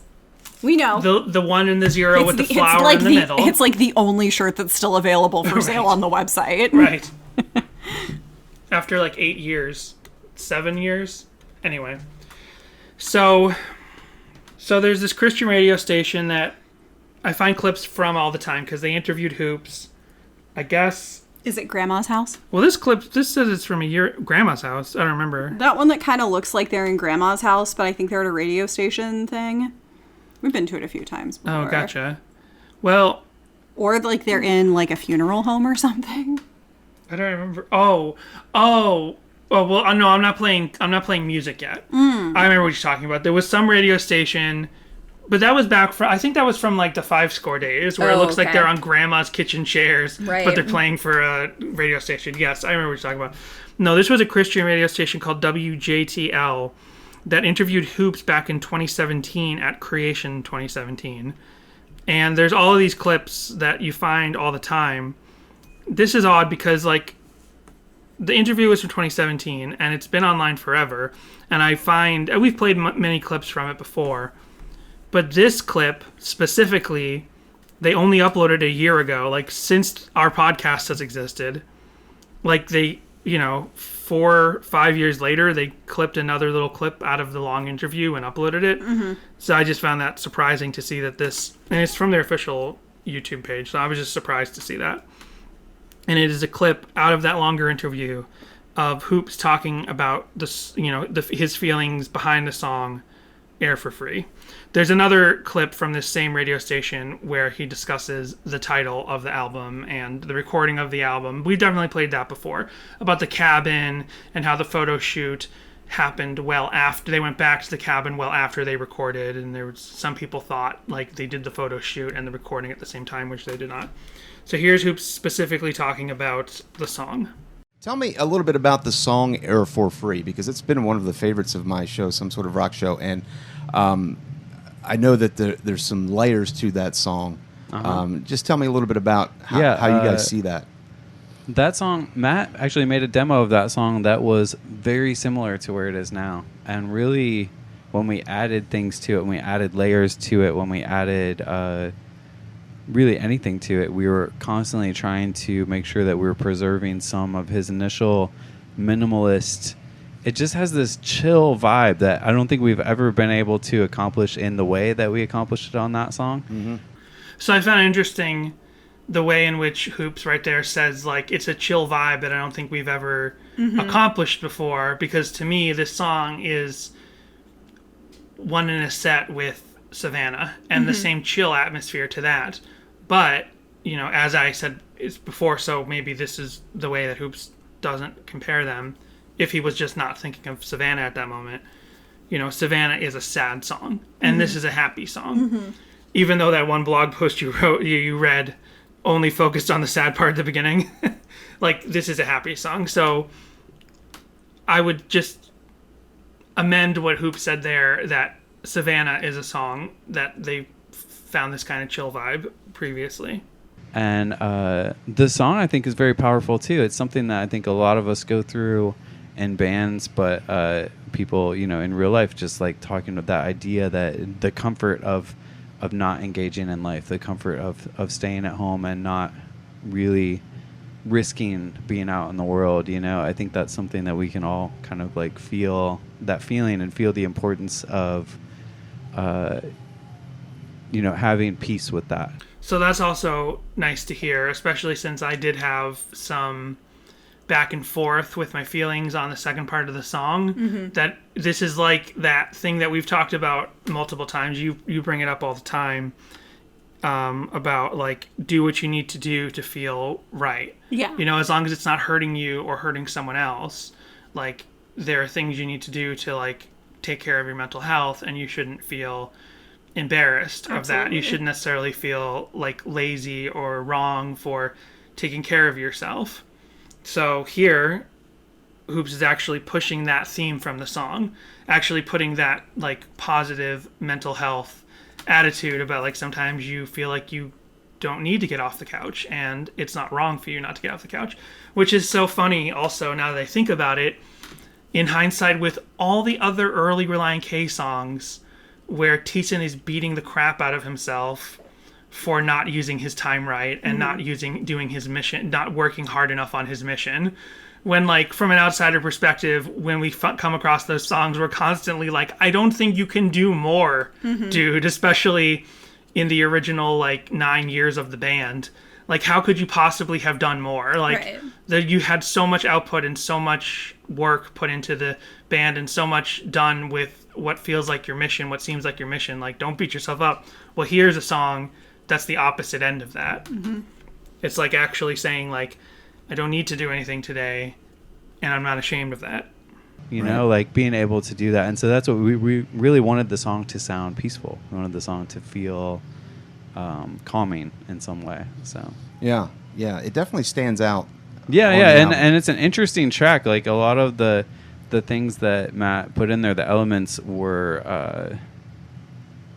I wasn't even sure what was in there. He was just throwing like random sounds and little drum pieces and it was a lot of fun. So I had fun doing the guitars for that. I had fun helping make that track what it ended up being. But yeah, nice. That's one of my favorites too. That one and Empty House are probably my two favorites on the Empty album. House. Yeah.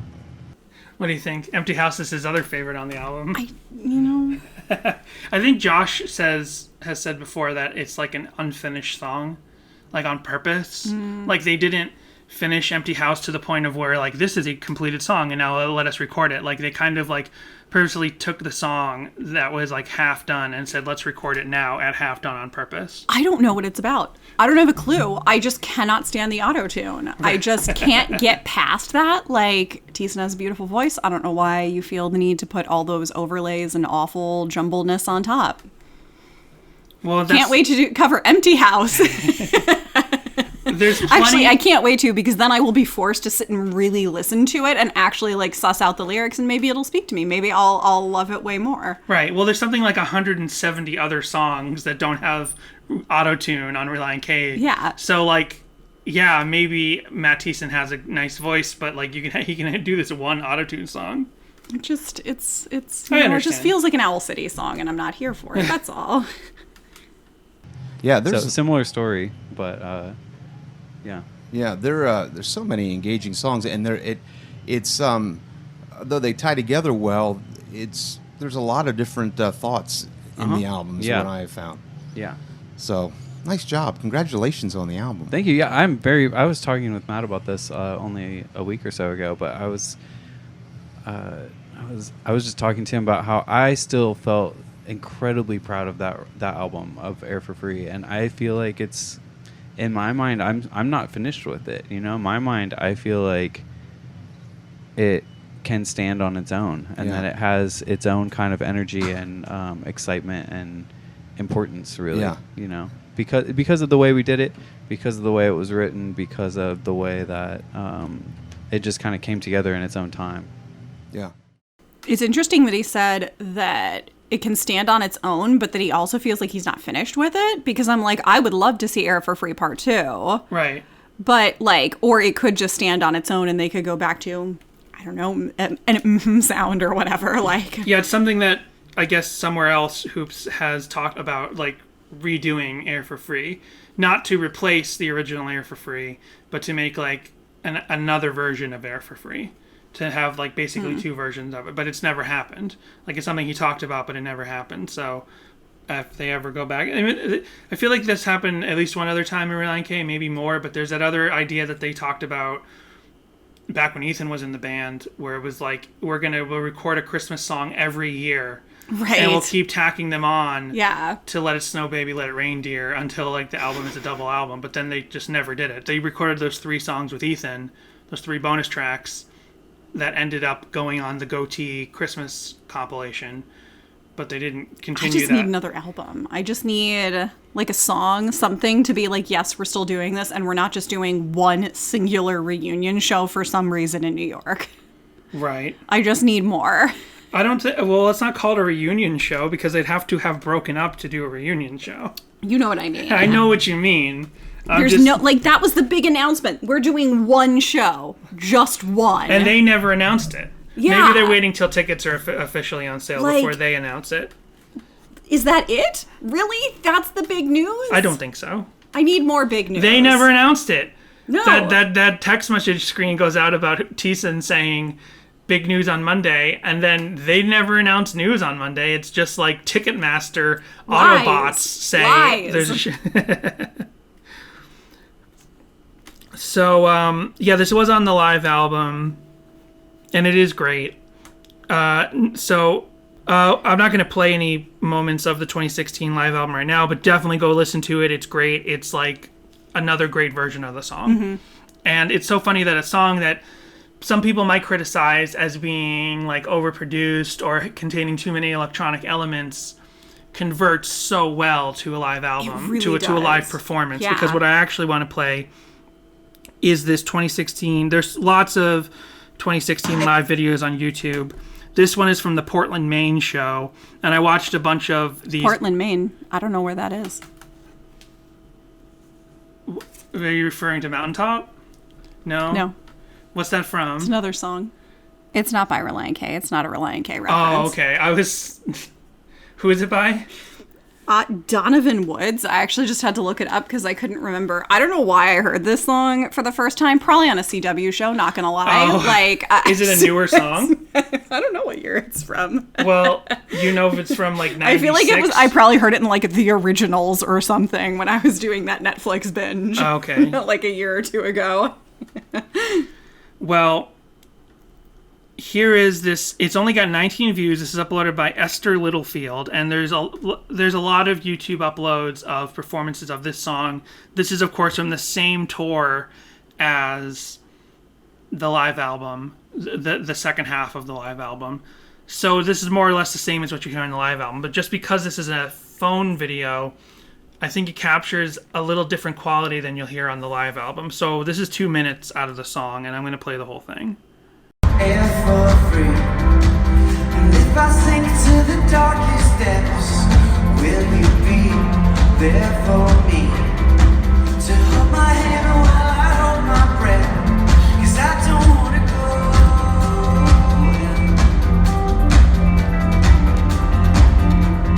Life is there scaring me.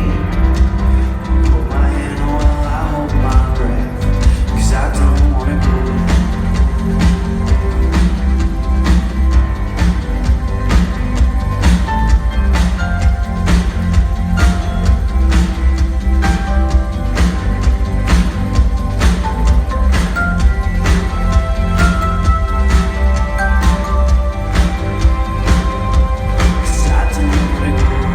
So that's what they do on the live album. During this little breakdown bridge-like section in the middle, he plinks on the piano, and then you hear what it sounds like glockenspiel, like the classic Relient K glockenspiel that Schneck used to play, but it's not Schneck on stage because it's 2016.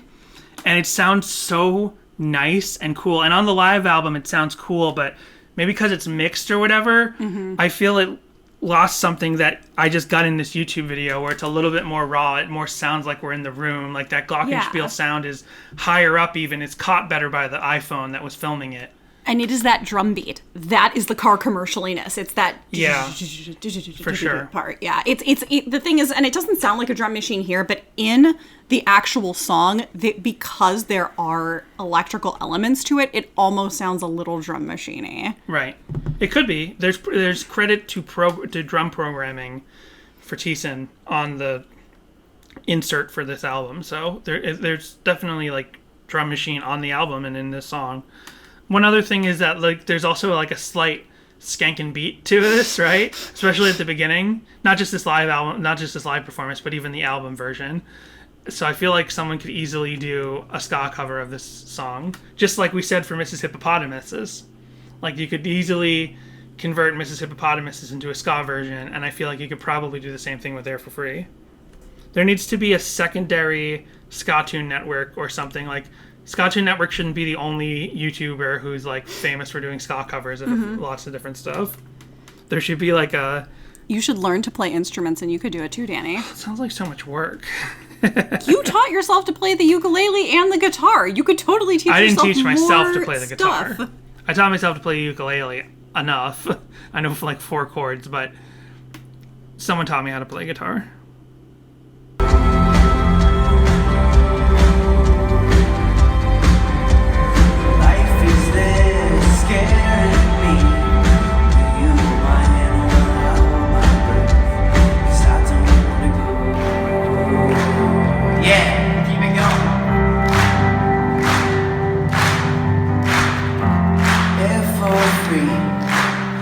If I sink to the darkest depths, will you be there for me? To hold my hand while I hold my breath, 'cause I don't wanna go.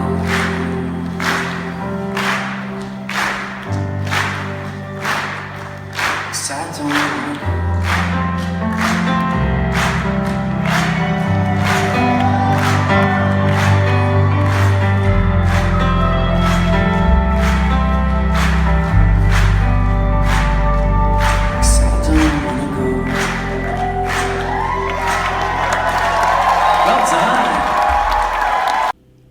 I love that ending. And I don't it's not quite that way on the live album. So that's really nice from Portland, Maine. And then this is one of Jessica's favorite Relient K performances, the Earth Day stream. Woo! 1, 2, 3, 4. We can't do anything when there's nothing to do. Oh, it's so perfect. Also, I think early in the podcast, like within the single digits or like in the first couple months, you had like a little thing at the top of the show where you were like, this isn't the song we're talking about this week, but I just want to talk. I think it was in like episode 3. Okay. I think it was in Chapstick. It could have been a little later than that, but I'm pretty sure it was in Chapstick. I was like, look, this has nothing to do with what we're talking about this week, but I found this and I love it. Right. Can't find the energy to put on my shoe.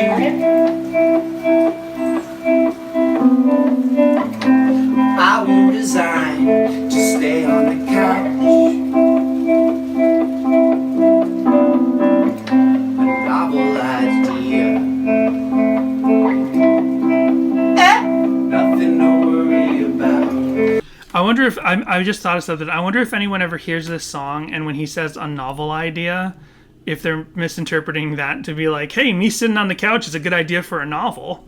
Because maybe people don't know the word novel means it's a novelty. Like what I'm doing right now is a novelty of an idea. I don't know. Something else, though, is that I also love this performance because you can really appreciate the guitar work in this. You can really hear, everything that Hoops is doing. You can hear what the pedals are doing. It's just so beautiful. Mm-hmm. Sorry, I'm going back to what I was just saying before, although that you're absolutely right. Like, the guitar here is beautiful. That Billy Joel song where he's like, Paul was a real estate novelist, and you're like, what the hell is a real estate novelist? Piano Man. Yeah, Piano Man. And then it's like, and you look it up, and it basically just means he works in real estate, and he wishes to be a novelist someday. But the way the lyric, it just kind of shows... It sounds like a real estate novelist's job, like how your sister is an insurance underwriter, and I'm like, what does that mean? Right, so you'd think like a real estate novelist is like, does that mean they're a copywriter for the real estate industry? Right, like... Yeah, and it just kind of shows how sometimes like lyrics have to be wrong. There's a lot of examples of this, but like sometimes lyrics have to be grammatically incorrect in order to paint a picture. Yeah. Like poetry, lyrics are poetry, and poetry is not held to the same grammatical standard as other forms of writing. So it's, Air for free. And if I sing to the darkest depths, will you be there for me? To hold my hand while I hold my breath, 'cause I don't wanna go down. I've got all this energy, been saving for you. We can do anything, so what should we do? Hang that on the wall, circle it all. It's our oyster. It's our oyster. Air for free. It's really cool, especially even that particular sound on the keyboard. Yeah. Sounds amazing. That sort of like, it's that thing that like happens in praise and worship where I think like a church gets a nice new electric piano and they probably don't mess with the settings. They just go with the first setting. But then consequently that sound ends up having a certain nostalgic feeling for people that go to church, or gives you a certain emotional feeling. So then I think it's a sound that people kind of chase now because it has this like modern churchy feeling, and that's what I'm feeling here. Like I'm like, did they even did Thiessen tweak anything on the keyboard, or is this just how the keyboard sounds by default? Because it sounds great. So we could play the whole thing, but obviously we couldn't just play the whole thing. So there's a couple of reviews by different people that we've seen the videos of before when we've talked about other Air for Free songs, like ARTV and Matt O'Leary. We've played clips from all of these different YouTube reviewers before, but I am going to play this ARTV video because he compares this Kelly song. Weezer. I'm a mom. It's commercial. Hi, Kelly Weezer. He compares this song specifically to another song, so we're going to hear that, and then we'll play that song. Traces of folk music actually make their way into some of these tracks, and of course the use of electronics. The band's not afraid to shy away from that, like on the title track, which actually really grew on me. I like the steady guitar there. It reminds me a lot of the band Milky Chance and their hit song Stolen Dance. It's a weird vibe that I'm picking up from it, but at the same time I'm like, I see what they were inspired here by, and I like that. There's a lot of positivity radiating from this record, and I like those vibes that I'm picking up. So, Milky Chance, Stolen Dance. I like the rhyming there. So here's Milky Chance's song Stolen Dance, which I had never heard of.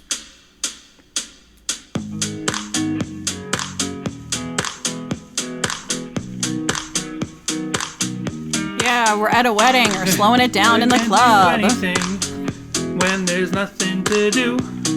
So I definitely hear a similarity here. I want you by my side, but so that I never feel alone. There might be a similar rhythm and maybe even They've always been so a similar chord progression or something. But there, you know, and Hoop said this, and I didn't comment on it in that from that radio interview. But the Air for Free is such a dense, beautiful track with so much going on, like Savannah had as well. And he, you know, Hoops in that radio interview talked about it. He's like, I don't even know everything that's going on in that song because Thiessen did it, right? He just put all these things in. So it's probably, you know, that Milky Chance song sounds fine, but it sounds like a much simpler song than Air for Free. I think Air for Free is complicated in all the right ways. And then I'm not going to play this. I had this on the docket just in case, but there's this one reviewer. I got to load the video to get his name. Christian Doyle, and I don't think we've played this review before, but he doesn't care for the album, which is fine, but I don't feel like his points were very good, and he keeps talking about how Relient K did a lot of parody music, and Relient K was known for their parody songs, and here they're more sincere than their old parody songs. I'm like, what are you talking about? Unless this is some sort of like... Does he know what parody means? I don't think so. Maybe let's... Is he talking about collapsible lung? I just clicked some random video about teleporting. What? I accidentally just clicked some random video from... Why is Hey Sadie everyone, and welcome back to my Hawkins channel today. getting... My name is Christian, and today we're here to talk about the new record from Relient K. Okay, well, he's got an accent, so he's British or Scottish. He's from... Is he in an auditorium? Is this a TED Talk? Now, I had high hopes for this record, surprisingly, after they no, he looks like he's on a poster. He's just in an echoey room. It was such a good, organic, band-feeling song. The words don't match his mouth movements. It might be the Bluetooth. Lung for me was okay. It might be the fact that I'm playing this over the Bluetooth, and the Bluetooth might be off. He sounds like he's in an auditorium. I had thought when it came out that... Does he think Collapsible Lung are parody songs? Because if so, okay, I can see it. So right now he's going off on Collapsible Lung, which he's not incorrect, where it's like Collapsible Lung is kind of like a Thiessen solo project. We've said the same thing.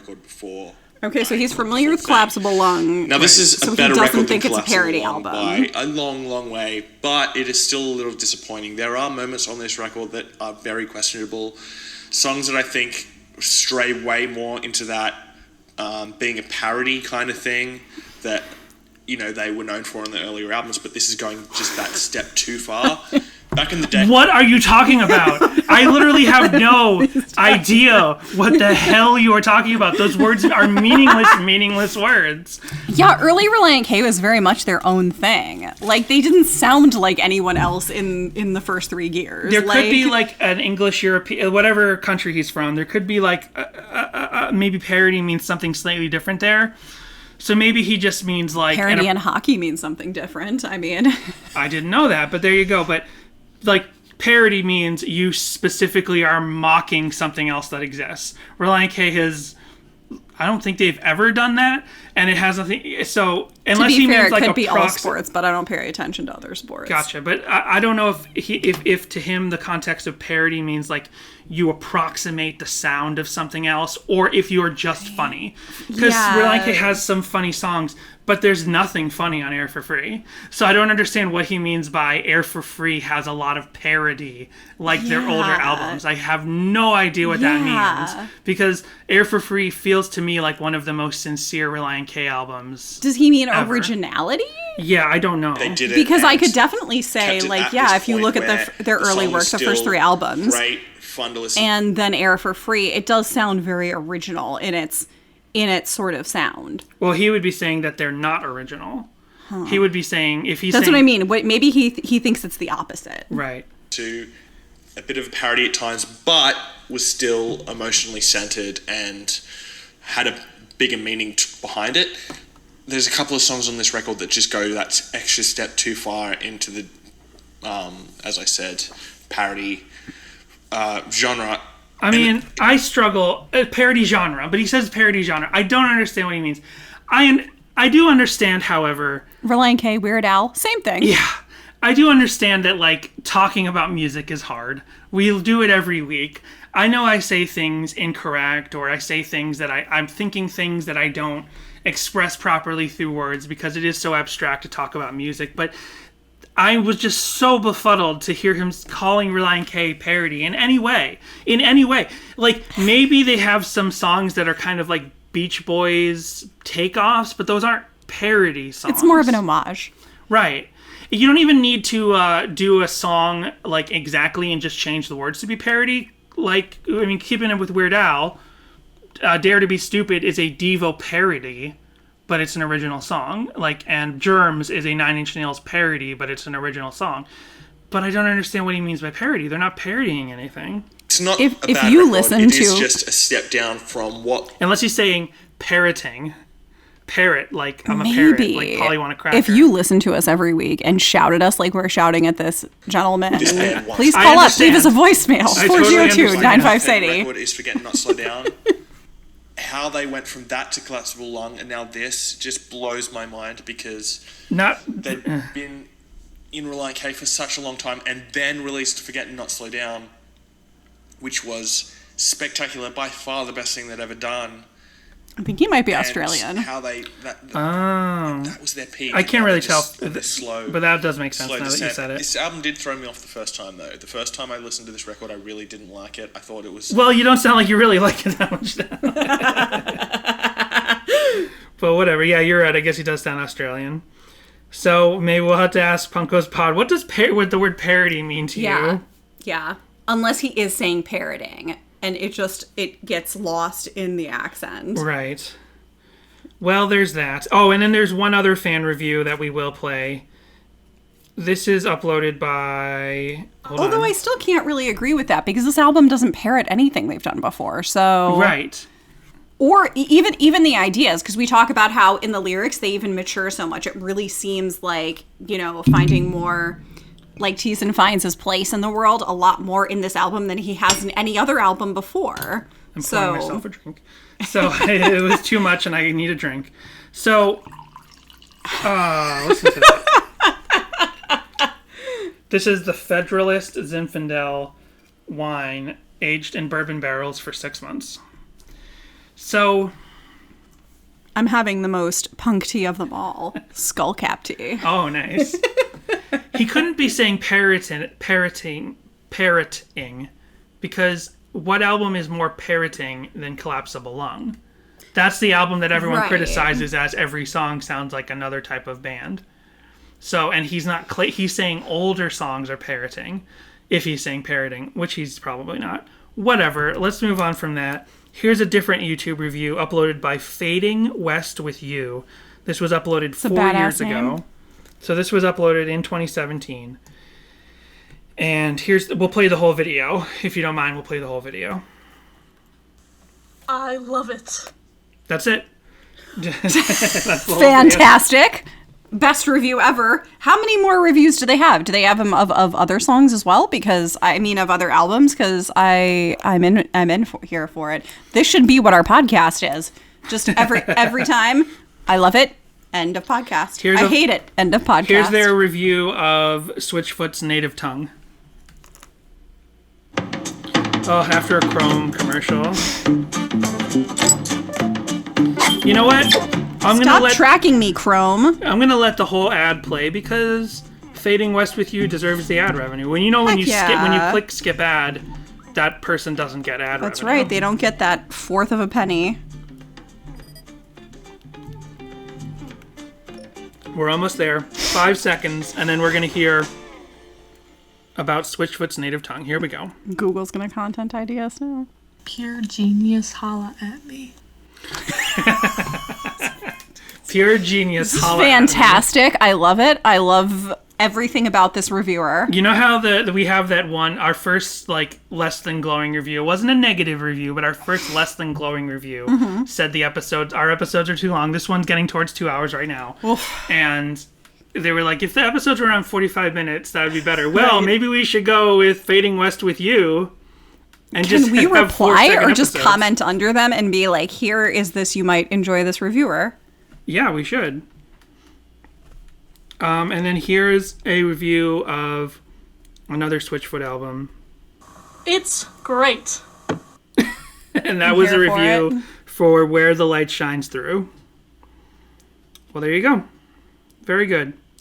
Now we can get on to some covers. Actually, let me skip I'm going to do fan stuff first this week because there's just this one FMV, and it's kind of like a simple, we can't do anything. Some ambient shots and just kind of showing things that are literally what they're singing about. Like right now, they're playing Tetris online. Oh, they're tapping their toes with their shoes on, but they can't find the energy to put on their shoes. But he's got his shoes on. Oh yeah, and now he's sleeping on the couch. Nothing more awkward than watching someone adjust their pillow while they're laying on a couch. Not something you really want to put on film. And now they're booking with Enterprise. Yeah. They're booking a trip. They're looking up travel photos. They're packing their bags. They're packing their clothes. This is uploaded by Aaron. That's just the name of the channel, Aaron. Aaron. They're still piling clothes up. Okay, here we go. It's a little rainy out. It's green. There's a nice blue sky with plenty of clouds. They're driving past a bowling alley or something. They're driving to the... they're driving to the Hertz rental car in the rain. And now do we have to watch them swap their car back out to... Oh, they put a map on the wall, and now he's circling where he's going to go, which is from Texas to Colorado. They're going to Denver or Colorado Springs. Can't tell which one was circled there. Weed. Yeah. Sports money. Excuse me. Money. Going to get that sports money. Now a long, long time-lapse shot out the window. Of all the sameness. Going really, really fast. Because let me tell you, when you drive through the West, that's all it is. Just brown mountains on either side. So I feel like this is the second time that we've seen... This is a pretty shot. We find lots of fan videos. We find lots of travel log videos set to songs. And this is the second time we've seen the combination of the two. Because it was clearly an acted out video at the beginning, but now it's just vacation footage. This is also a good... You know what? He went to meet his lady. That's lovely. Aww. You know what?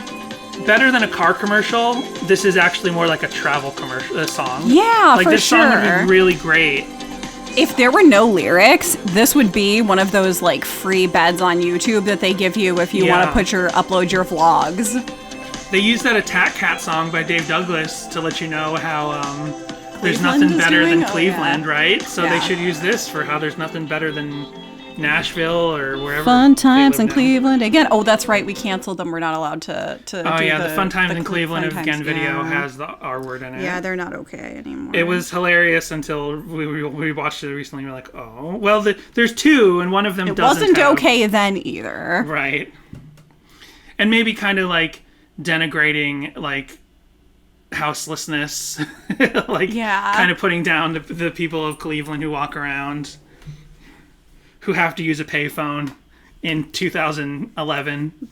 Putting down Scooby-Doo ghost towns. Exactly. Gotta live somewhere, man. And then one more fan thing. This came up just because of the words Relient K and Air, and we've already done this song. But here is Andrew Allen doing their drum cover, but it's air drumming to Bite My Tongue.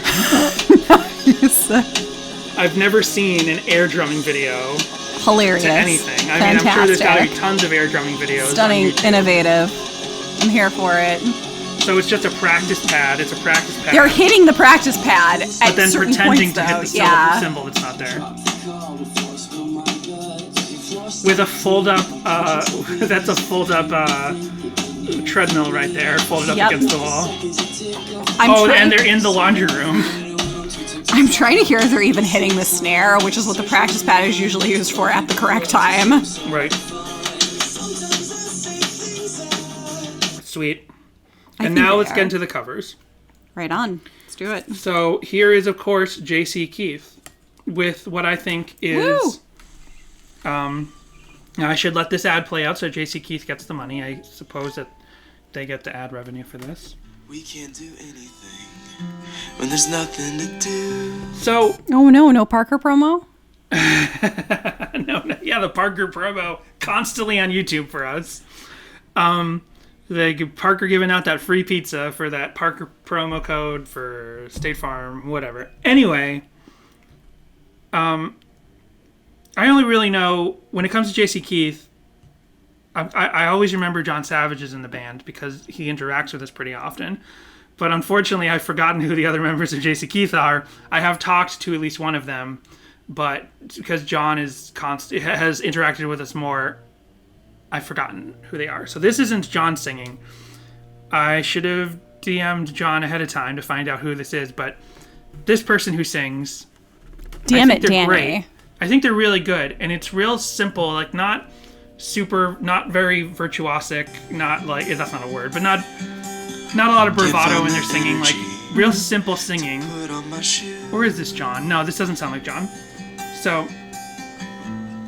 I won't resign, just stay on the couch. This is nice, I like it. It's very nice. And now I'm having this, like, one of my classic Danny is hitting the wrong neurons at the same time, because I'm like, this singer also sounds like Adam Goff. And I'm like, wait, Adam Goff is not in J.C. Keith. No. Adam Goff is in Sylph. Yep. So, like, I am having a real problem right now. We're trying to record a podcast here. Could you please come back later? Oh yeah, constantly like I don't know if that's a chainsaw or a lawn work, but there's always a sound when we record. Anyway, now so whoever this is singing J.C. Keith, we'll have to find out. They also sound like Adam Goff, who is not in J.C. Keith. We have so many friends now. I need to meet them in person so that I can not accidentally mix them up. Where does everybody live? Should we do a meetup? We got to do a meetup. Should we meet it? We have to go to all the different parts of the country. Yeah. I'm up for it. Let's do it. Let's live the van life, Danny. I'm here for it. Let's just do the Sadie Hawkins Pod van tour. Yeah, that'd be amazing. Get a nice wrap on the van that says the Sadie Hawkins Pod. Oh, yeah. Like our logo. That color. Yeah, you'd see the us blue. coming from miles away. Yeah. And I won't resign, just stay on the couch. A novel idea, nothing to worry about. Air for free, and if I sink to the darkest depths, will you be there for me to hold my hand while I hold my breath? 'Cause I don't wanna go.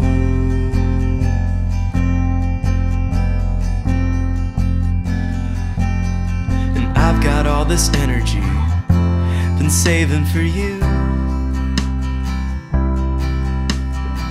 We can't do anything, so what should we do?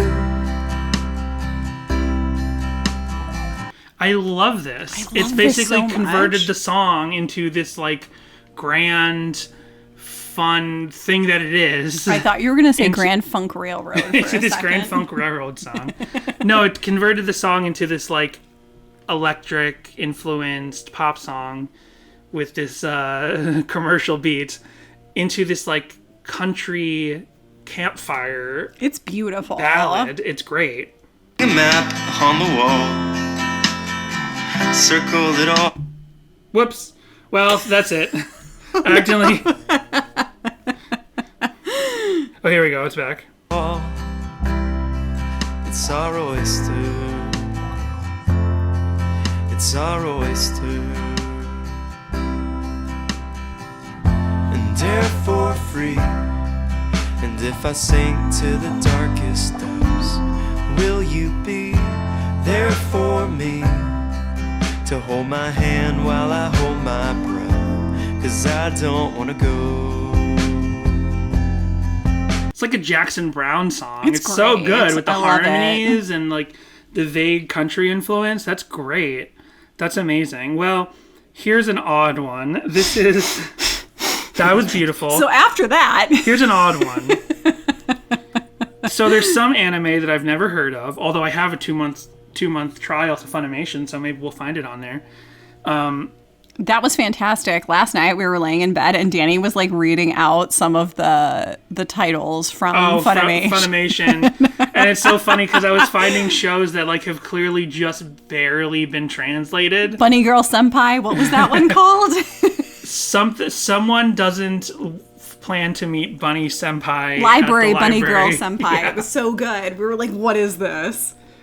Anyway, there's an anime called Given, and I don't know if this is an impression of the voice, or if it's one of those AI generated voice creations which exist, and a lot of those that get created by fans are made for popular animes and cartoons because it's easy to cut out the voices and have an AI recreate the tone of that voice. There's a very famous one for SpongeBob. Here's these two anime characters apparently singing this. This is uploaded by Victoria, the MHA Charlotte. For a second, I thought you were going to say Slightly Victoria odd Leary YouTube and that name. your mom uploaded No. it. I was gonna be like, whoa, impressive. Do anything when there's nothing to do. So like I said, I guess this is the sound of the voice of these characters from the dub of this anime. I will resign to stay on the couch. So it could be an AI voice generated thing. No, wait. AI voice generators don't sound this good. Unless they took the AI voice generation and then auto-tuned it. But auto-tuned it Because they've in got they've got the rhythm and the vocals. Yeah. There's no way. So maybe it's an impression. So hold my hand while I hold my breath, 'cause I don't wanna go. Very confusing. Or is this like an... No, you've played around with those voice generators. There's no way this is a voice generator. I save it for you. So I don't really understand, but it's two anime characters singing this song. I don't know, but this is pretty amazing sounding. It Like, does I'm sound not even amazing. looking at the visuals. It just sounds great. All the covers are great. Honestly, this is one of the best covers weeks we've ever had, and there's not that many, but they're all amazing. Here's what I call the best cover. This is by Lauren Mary. We can do anything when there's nothing to do. Can't find the energy to put on my shoes. I will resign to stay on the couch. A novel idea.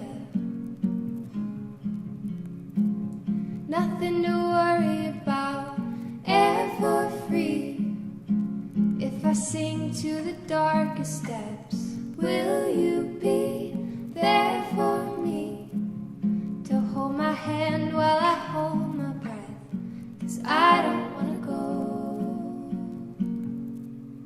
I've got all this energy, saving for you. We can do anything, so what should we do? Hang a map on the wall, circle it all. It's our oyster, it's our oyster. Air for free,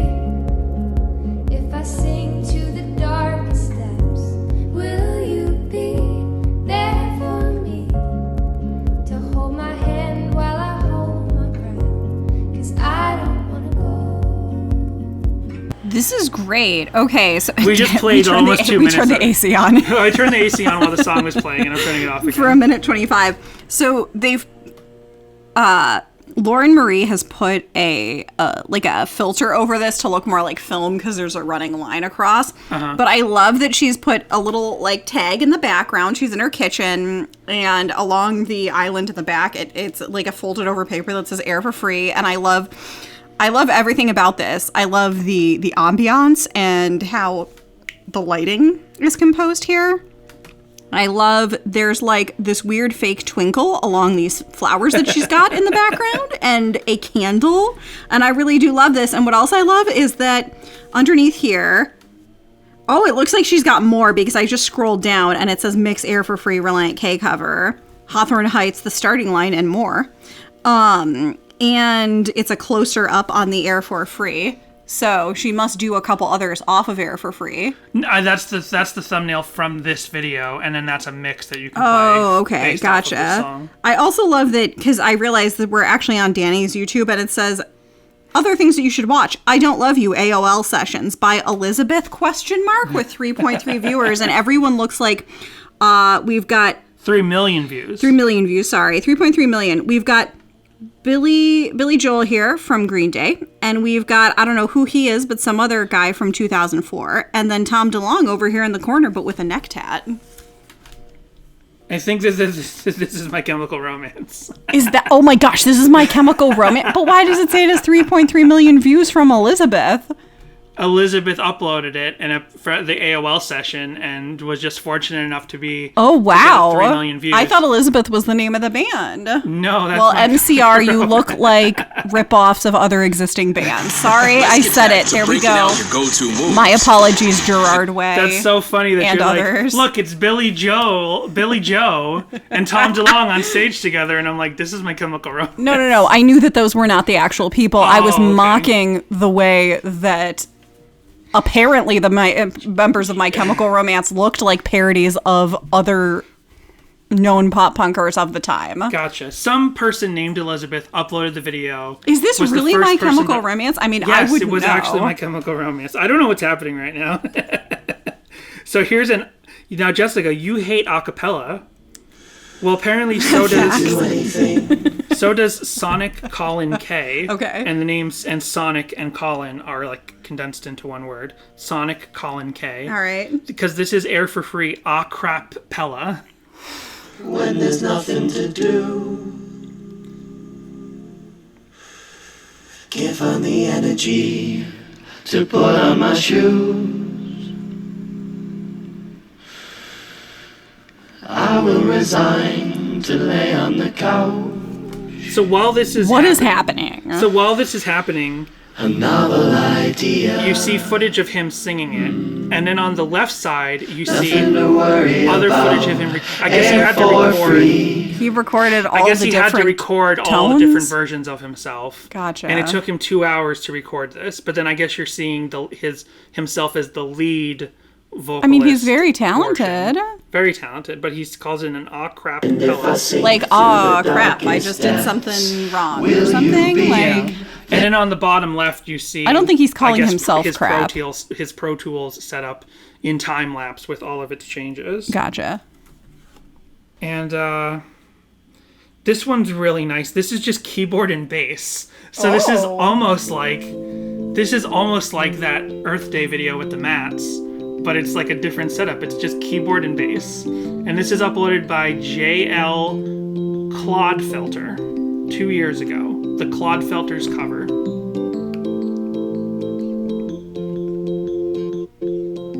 Designed to stay on the couch. A novel idea. Nothing to worry about. Air for free. If I sink to the darkest depths, will you be there for me? To hold my hand while I hold my breath, 'cause I don't wanna go.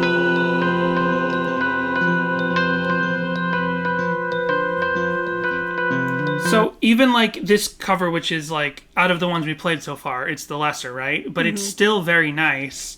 because I think the core of this song is so nice that you can't do a wholly bad cover. Like, even if the timing's a little off, even if you're a little out of tune, it's still an inherently nice cover. Are you challenging me to make a bad cover of this song? Yes, I'm challenging everyone to make a bad cover of this song. Done. I will turn it in next week. Hold me to it. So here's sort of a, this one we can do real quick. This is by the Falcon Project. You know what? I don't need a week. Check this out. Hey, okay. How much money did you make last? Jessica's off to get an instrument, I guess. And she's back with her bass that she got for her birthday. Unplugged. It was for, For Valentine's Day. All right, you ready? Yep. Here's my bad Air for Free cover because you claim it can't be done.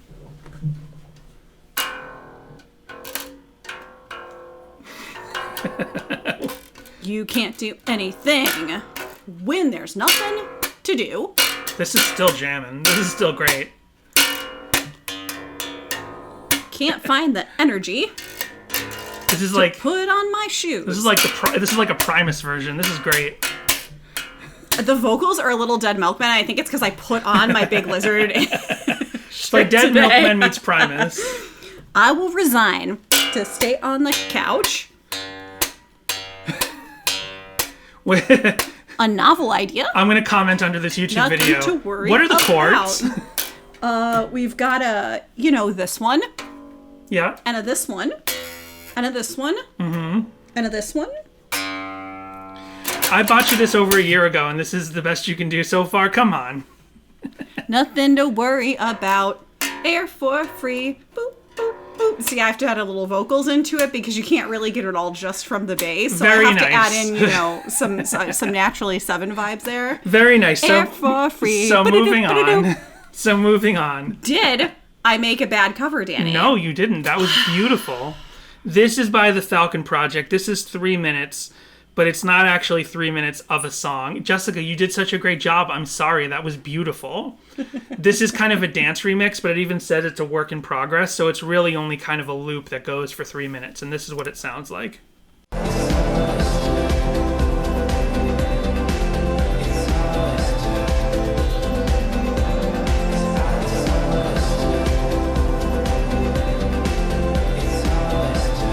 I thought you said all the Lakeisha Kruger videos got taken down. This is one of Lakeisha Kruger's actual covers, apparently.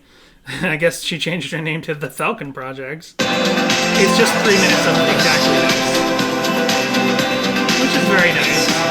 But when I realized, I listened to all 3 minutes, and I'm like, oh, it never kicked into gear. And then here is an actual electronic cover that's more the full song. We can do anything when there's nothing to do. Can't find the energy to put on my shoes. I will resign to stay on the couch. A novel idea. Nothing to worry about. Aim for free. And if I sink to the darkest depths, will you be there for me? So hold my hand while I hold my breath, 'cause I don't wanna go.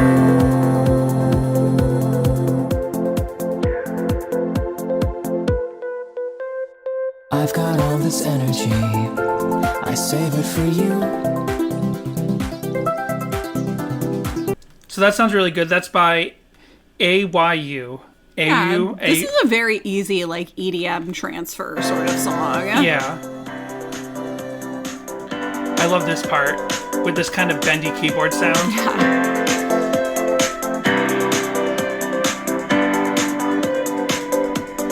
I don't wanna go. Another great cover. And then we'll end on this one. I wrote... This is by Mikey Pozo, P-O-Z-O. And this says, sloppy acoustic cover that still has dreamlike qualities. So this continues to support my belief that you can't make a bad cover of Air for Free. Because this one's a little sloppy, but it still has these, interesting qualities. We can do anything when there's nothing to do. Can't find that energy. Jessica had a look on her face like, what? Where did the backing oohs come from? It's just, they it just created a little bit surprised more me. on top of the existing song. I'm here for it. Boat on my shoe.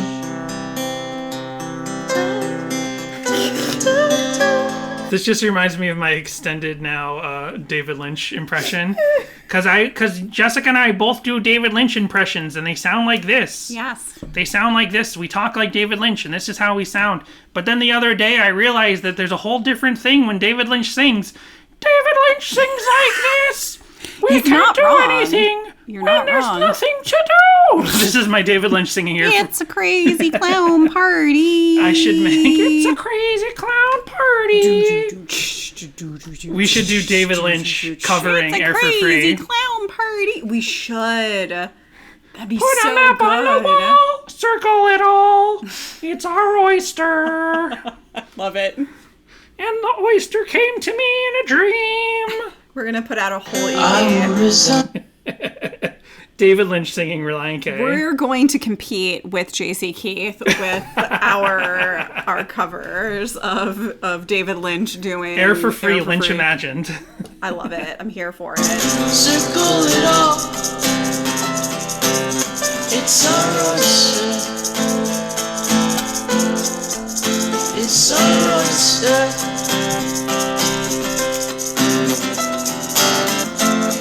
Air for free. And if I sing to the darkest depths. It's not great. I love but it's the choice still in charming. maracas. Yeah, and it's like not even to the beat, and it's kind of off-putting. It's like that keyboard in the 10th anniversary version of Sadie Hawkins' Dance. It's just constantly under there, and you're like, this isn't adding anything. It's only making me uneasy.